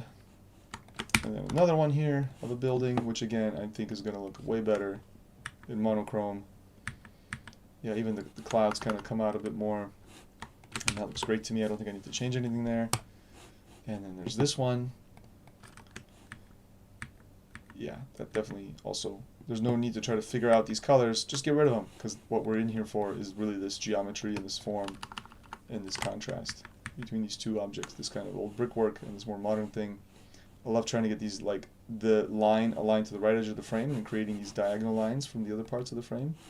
That's cool. Okay, but now we're going to go into a scene. Oh, and here's one of my favorite photos coming up. That's right, that we took. And this one might end up in color, but maybe it'll be in black and white. We'll see. Well, let's skip right to that one. We'll go back and do the other ones too. But this scene here, let's see it in black and white first.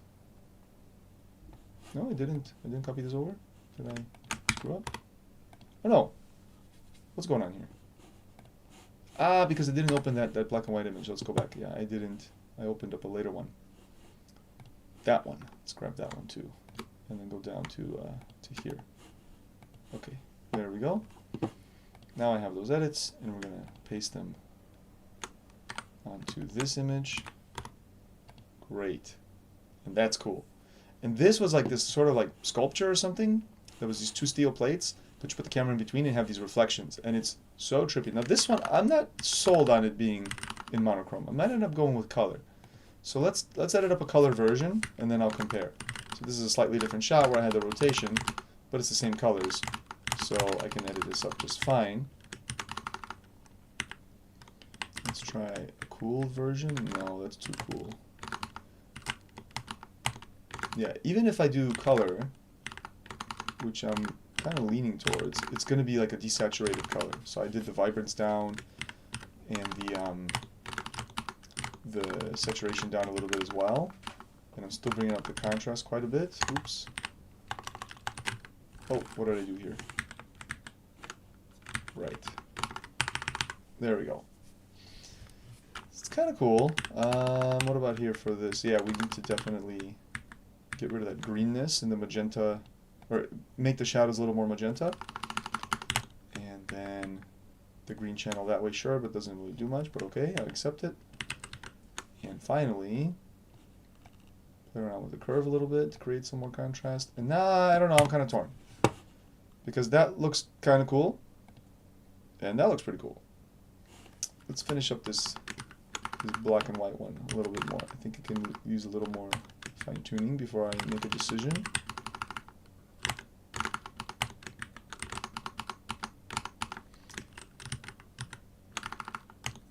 Okay.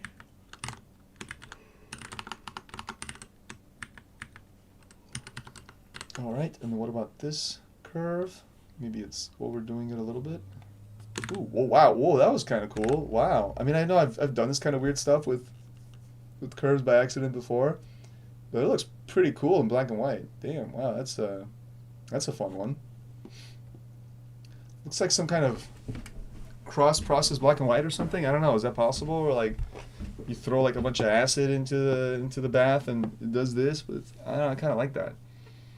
Why don't we don't do that too much, but like just a bit. Sometimes you discover something through a happy accident, right?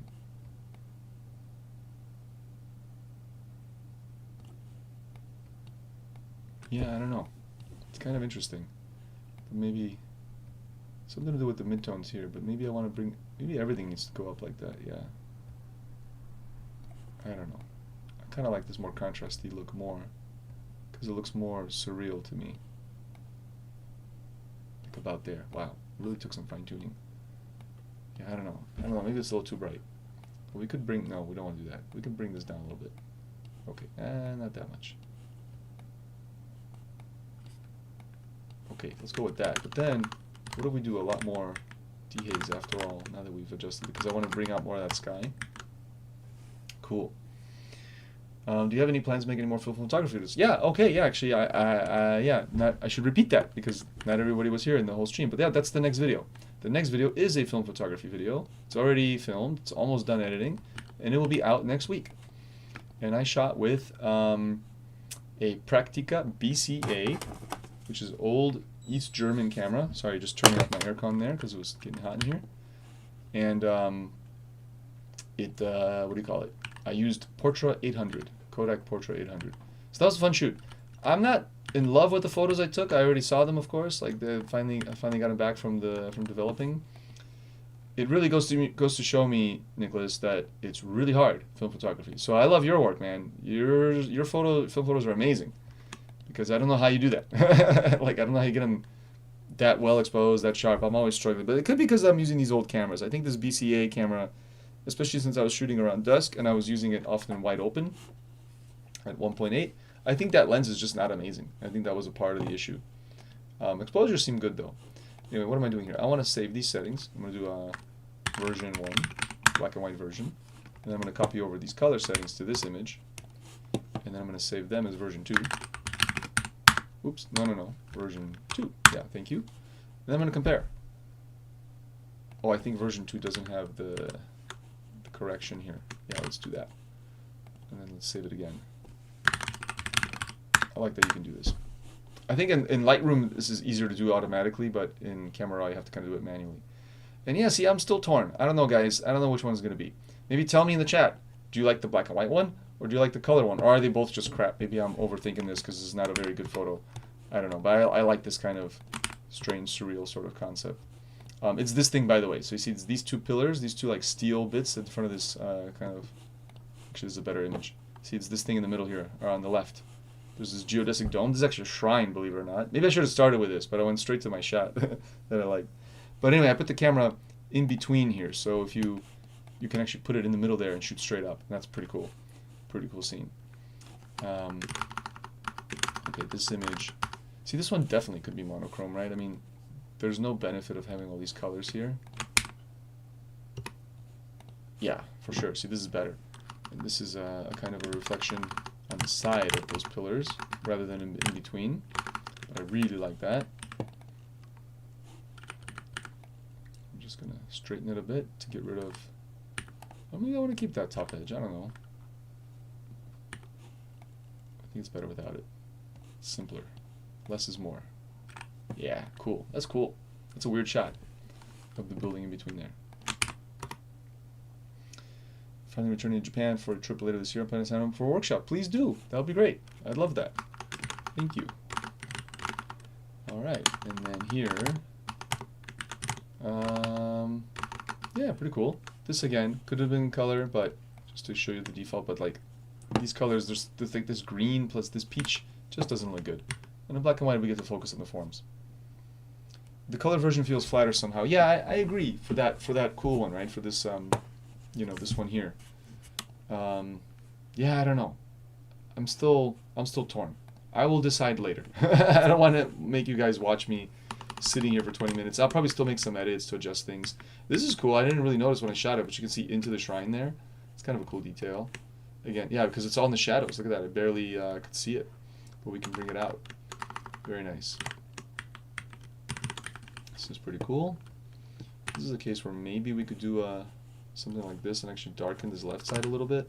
Yeah, that's better. That's nice. That's very nice. I like that. It's a weird scene. I don't know if the scene is, you know, like that great, but I like it. Same thing here. Do we want to keep it in color or just go black and white and go crazy? I don't know. Let's just stick with the black and white theme for now. It's kind of fun. Yeah. It's a very high contrast kind of black and white. Have you tried medium format film? No, I have not. I have not tried that. That was my dream way back in the day. It was a long time ago. I was thinking of getting a Mamiya 7 or something like that, or the other one, the RB67 or something like that from Mamiya, one of those. And I just never did. I don't know. I kind of didn't get around to it, and then you know, life moved on, and now I don't know if I ever will. Maybe someday. But I do want to get a better film camera, like a better 35mm film camera, for sure. This one, yeah, I don't like this bit up there, but I do like the way things go in the corner, so that's why there's this vertical version. Let's see if we crop it a little bit. Does that still work? Not quite the same. But okay, let's leave that one alone. It's not amazing. I'll get to that photo in a second. Let's do this one in black and white as well. Same thing here. Right, not very interesting colors. Way better in monochrome. And we just brighten it up. Bring everything out. But I don't think I need any more fine-tuning of this image. It's crazy geodesic dome. We just stumbled upon this. Like, I didn't know that was there. And then here, I like this scene because, you know, there's the red with the red of the motorbike, right? The mailman here, the mail delivery bike. And there's even some red on the sign up there. So this was a no-brainer to shoot, but this one obviously needs to stay in color, or we kind of lose the point of the image. I'll edit this one up real quick. Even though it's not a mind-blowing shot, it's kind of simplistic, but you know, I took it. I feel like I need to do it the honor or the courtesy or whatever of editing up this shot. Real quick. And that was a very standard edit. I didn't do anything fancy. All my usual stuff. And then just do this correction because it's yeah, this 28 does have some distortion and it doesn't help in scenes like this where we're shooting like directly at a wall or something. Anyway, okay, but back to these photos. So let's continue on with these abstract kind of architectural shots. Yeah, large format. Well, large format. Oof, that's very intimidating. Maybe someday. Maybe when I have like a lot of time on my hands. Yeah, there's some noise, but who cares? It's fine. It's kind of cool.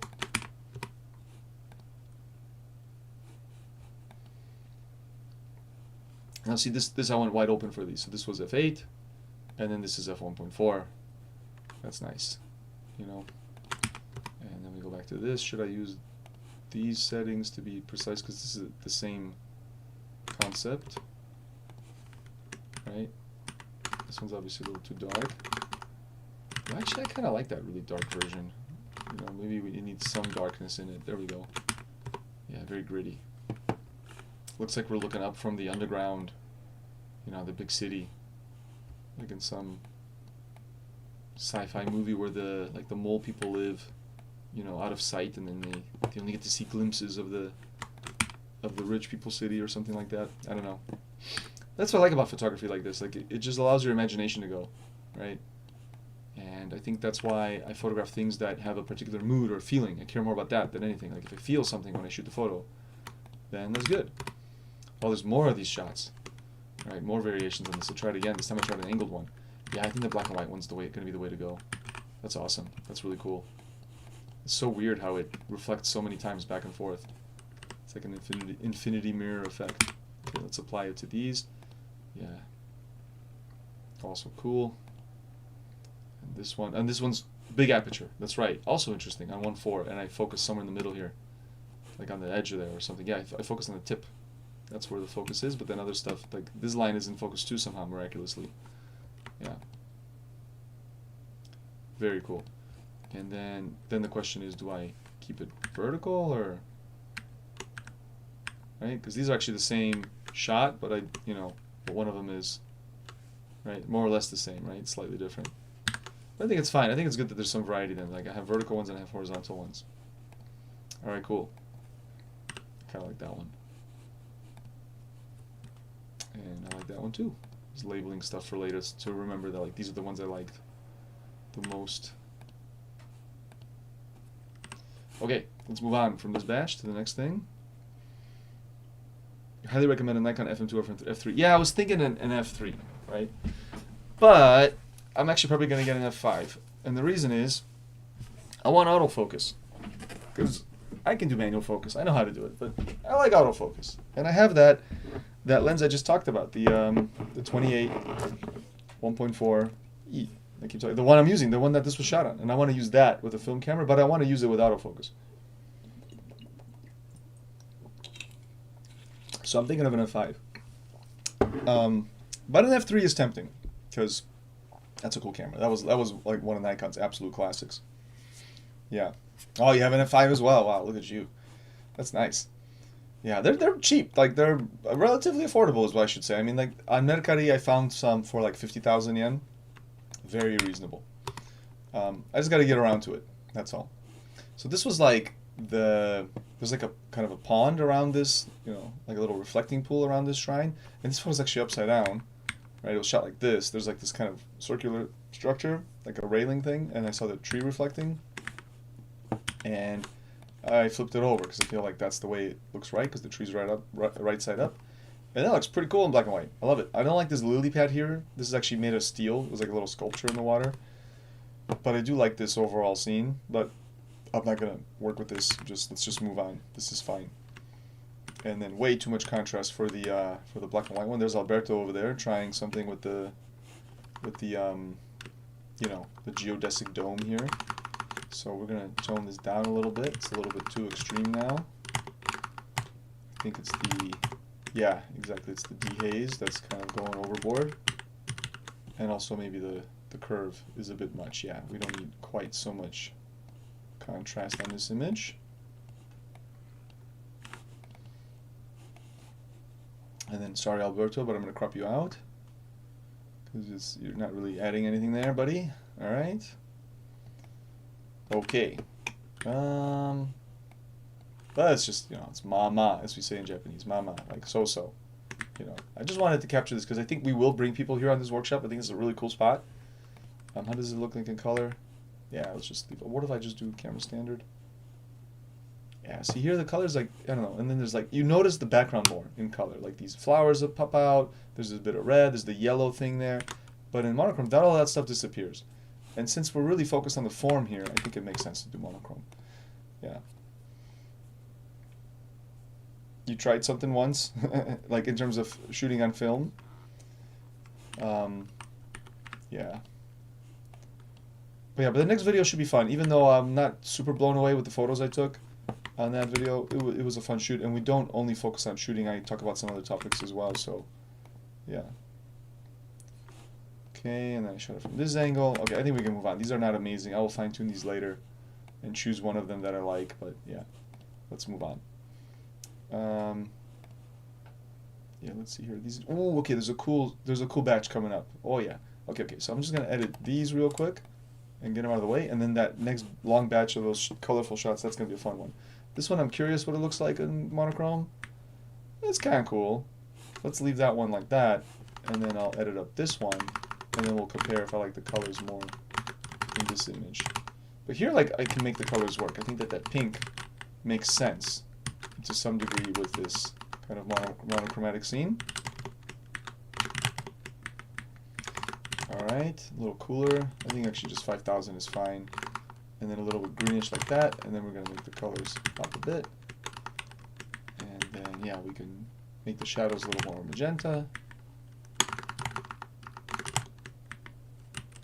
Cool. And then bring things out even a little more there. And then do the correction.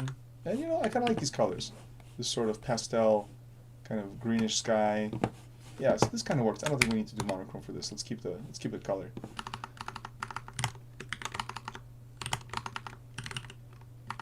Yeah, let's just do one there, and then bring out the shadows a little more. Yeah, it's kind of cool. There we go. And the same for this one. Ooh, that's kind of an interesting bit of contrast there. This one can be a little warmer, maybe.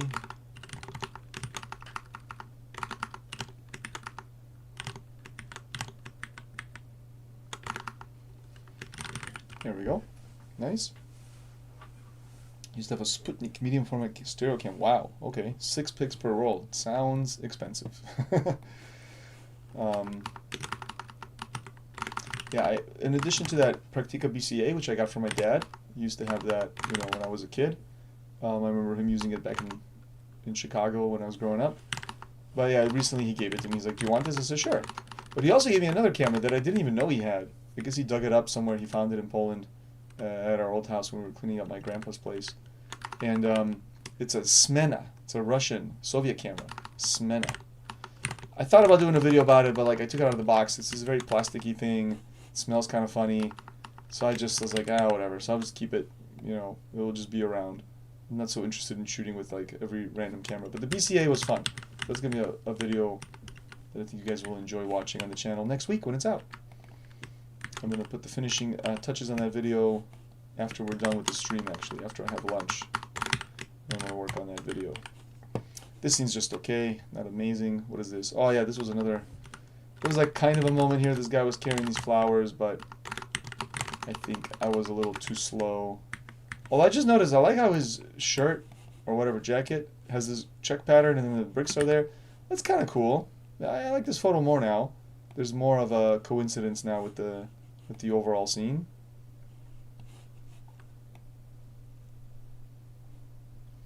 Should we just crop the hell out of it like that? I don't know. It seems excessive, but could be fine. I think maybe, I don't know where to crop this. This is why I usually don't crop my photos, because it's like, I find it harder to do it in post, because in reality you can move in 3D, right? When you're doing this for real. But when you're doing it in post like this, you're only moving in 2D. You're just sliding things. You're basically just zooming. And really, I should have just been standing somewhere else, right, to get a better composition of this guy. But it is what it is. Okay, we'll move on. I'm not going to fine-tune this photo too much. Yeah, it's good enough. I think this is... I'll come back to it later. What about this? Do I still have the black and white stuff here? Yeah, I do. This one's also just kind of okay. Let's get to the next shots, because these are I'm very happy with. There's this flower shop. Now we're back in. We started at Yodoyabashi in this walk in Osaka, and then we walked to kind of towards Umeda from the south, and then we ended up again in Kitashinchi, which is the same. This is the same area from those night photos that we finished with in the other folder, like with that crab neon up on the roof. The crab neon's like just down the street from where I'm standing right now, but in the daytime it's very different.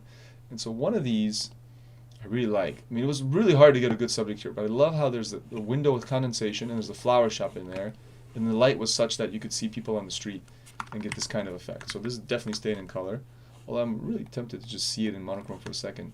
It's kind of cool, but then you don't really see the colors, of course, so it defeats the purpose of the image. Alright, and here I want to really bump the contrast in various ways. Maybe dehazing a bit as well, but not too much, because I want to keep that hazy atmosphere. But I want to have a little more contrast so things stand out better. Okay, be cooler. Yeah, I think it's just fine where it is, more or less, yeah. So, you don't need to do too much to this image. It's just about increasing the contrast to get it more finalized. Okay, same here with the curve. Not bad.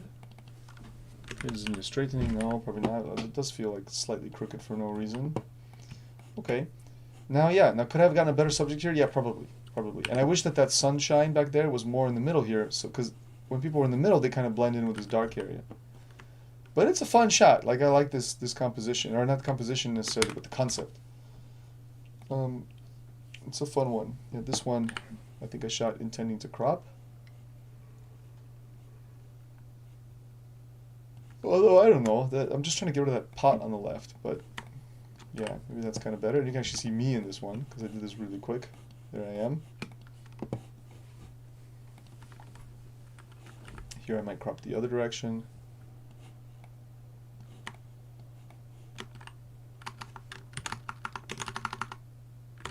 Yeah, we need to brighten it a little bit, I think. And actually lower the highlights there. I think that's better.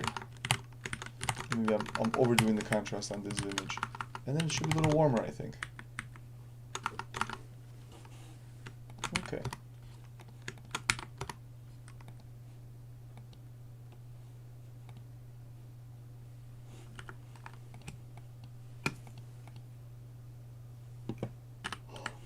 Again, there's my elbow jutting into the frame a little bit.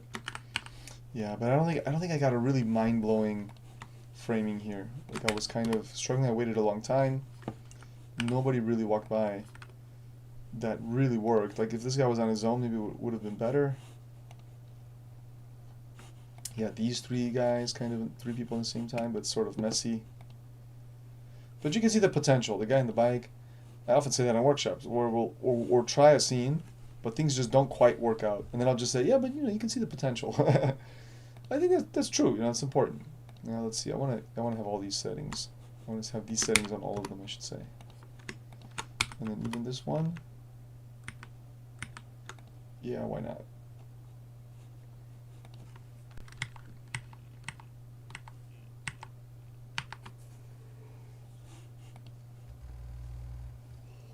This one would have been cool if it was only the guy in the foreground, right? Or this one as well, if it was just the one guy. And if I kind of focused on him, because that's actually focused on the background. It was very hard to focus on people walking by in the foreground like that.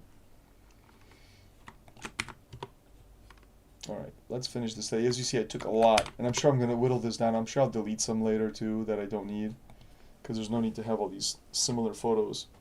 This one's okay with the two people back there, but it just lacks like a strong subject. Yeah, the concept is cool. That one's better. Not too bad there. These could be a little brighter, I guess.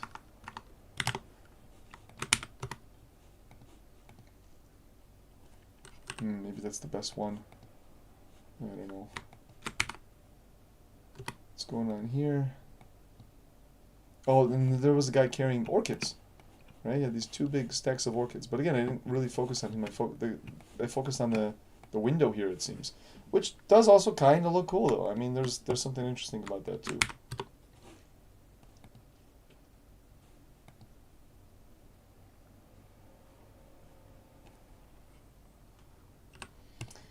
Yeah, I don't know.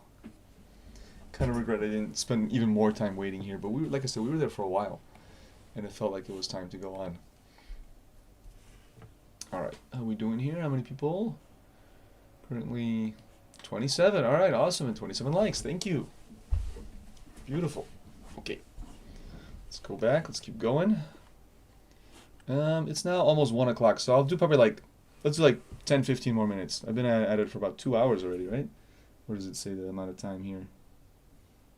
Let's go back to the beginning. Yeah, wow, 2 hours. That flew by. I mean, I thought it's only been an hour. It's already 1. Damn. Cool. So yeah, definitely Lucas has to go eat because I'm getting hungry. So we'll skip ahead a little bit. There's this guy with the yellow shoes, and I tried to get his shadow, but it was okay. Then this kind of older man sitting at the bus stop. Let's find a fun shot. There's one coming up here. Yes, this. So Alberto showed me this. This was really cool. It's like let me open all of them. It's like an exit from the metro, but with the light just right, the ground, the stonework or whatever on the sidewalk reflects, and so people kind of like emerge from this double exposure sort of vibe. And again, I waited a while. I never really got a great one. Maybe this one of the guy going down is good. I wanted like a face emerging. I wanted someone to go up the stairs and then suddenly look up at me, but that didn't happen. But oh well. And this one as well. I mean, black and white, right? Because these colors are not very interesting. So instead of trying to massage those colors into something interesting, I think it's better just to focus on the contrast here. So here we are. And that's already pretty cool. I'm going to crop out that stuff on the right eventually. Maybe we can do that already, because I think it's going to be much cleaner like this. And then we want maybe some more rotation here. Or should I rotate the other way?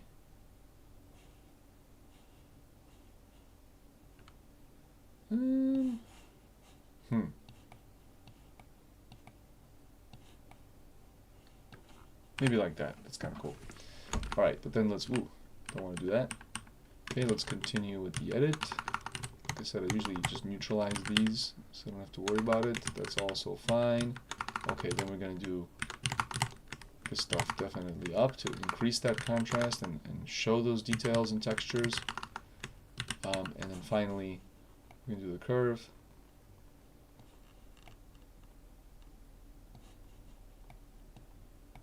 Yeah, pretty cool. Maybe not quite so dark. I like that. That's nice. That's a fun shot. And then we will just dump these settings on all these photos because they should all be the same, more or less. And then I'll look through them one more time and see if I can find a favorite, like with some cropping or something that could improve some of these images. Yeah, this one's kind of okay. this lady sort of was doing what I wanted, like she was looking upwards, right? But not quite what I had in mind.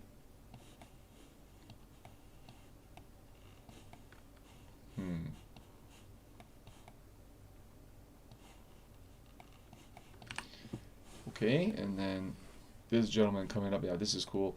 I also like that his cane sort of mimics the positioning of the railing supports. So there's one shot here. I think it's that one. Yeah, I think it was this one. But maybe it's this next one here. Yeah, where there's this sort of repetition of patterns there in terms of what the cane's doing. Here again, we'll have to crop it a bit, quite a bit, to get rid of this extra bit. And I don't want to lose his hand too much. So maybe there. But again, if this gentleman like wasn't wearing a mask and maybe no backpack and then like looked up at me at that moment, that would be amazing. That would be a really cool shot. But yeah, I'm asking for a lot there. It's okay.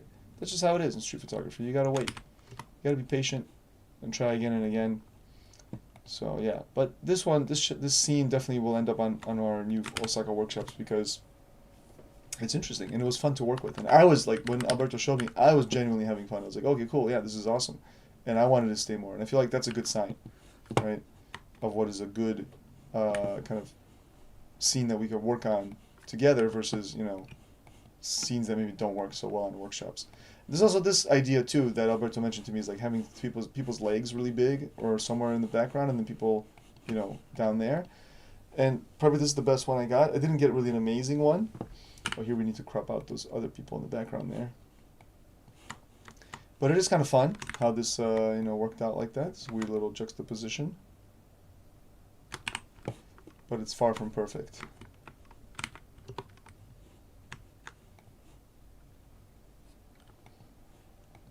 This one too, with those legs in the distance there, walking away. Then we have these variations on this guy.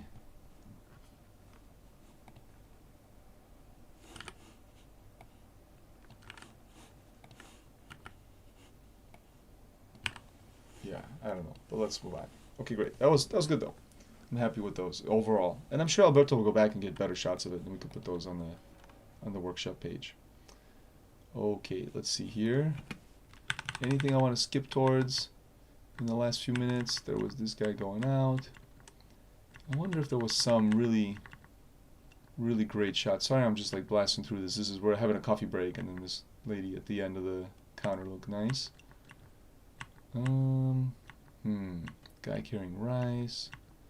This is the hotel lobby. Oh, that's right. We went up to the Sky Building and did a lot of stuff there.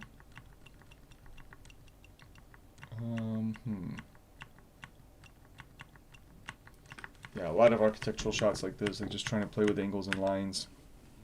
That's kind of a fun one, with this this element reflecting in this narrow little mirror like that. It's cool. Make it brighter.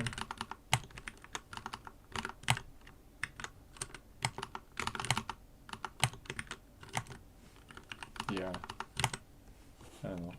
It's not that amazing. Yeah, I want to say there were some bangers, but maybe it was on the next day.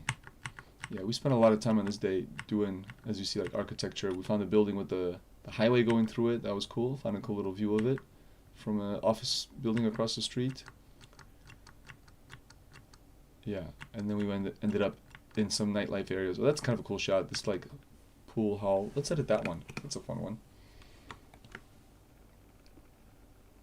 Yeah, I'm just looking ahead. Yeah, that's about it. Then we went to some night areas to kind of shore up the night workshop, but we're probably not going to use those areas on our final route. So, okay, let's make this the last photo. After I edit up this one, we'll end the stream there. Especially since my my laptop sitting on the side here is about to die, and that's where I'm doing the chat. Let me plug it in to keep the chat open on the side so I can keep an eye on it. There we go.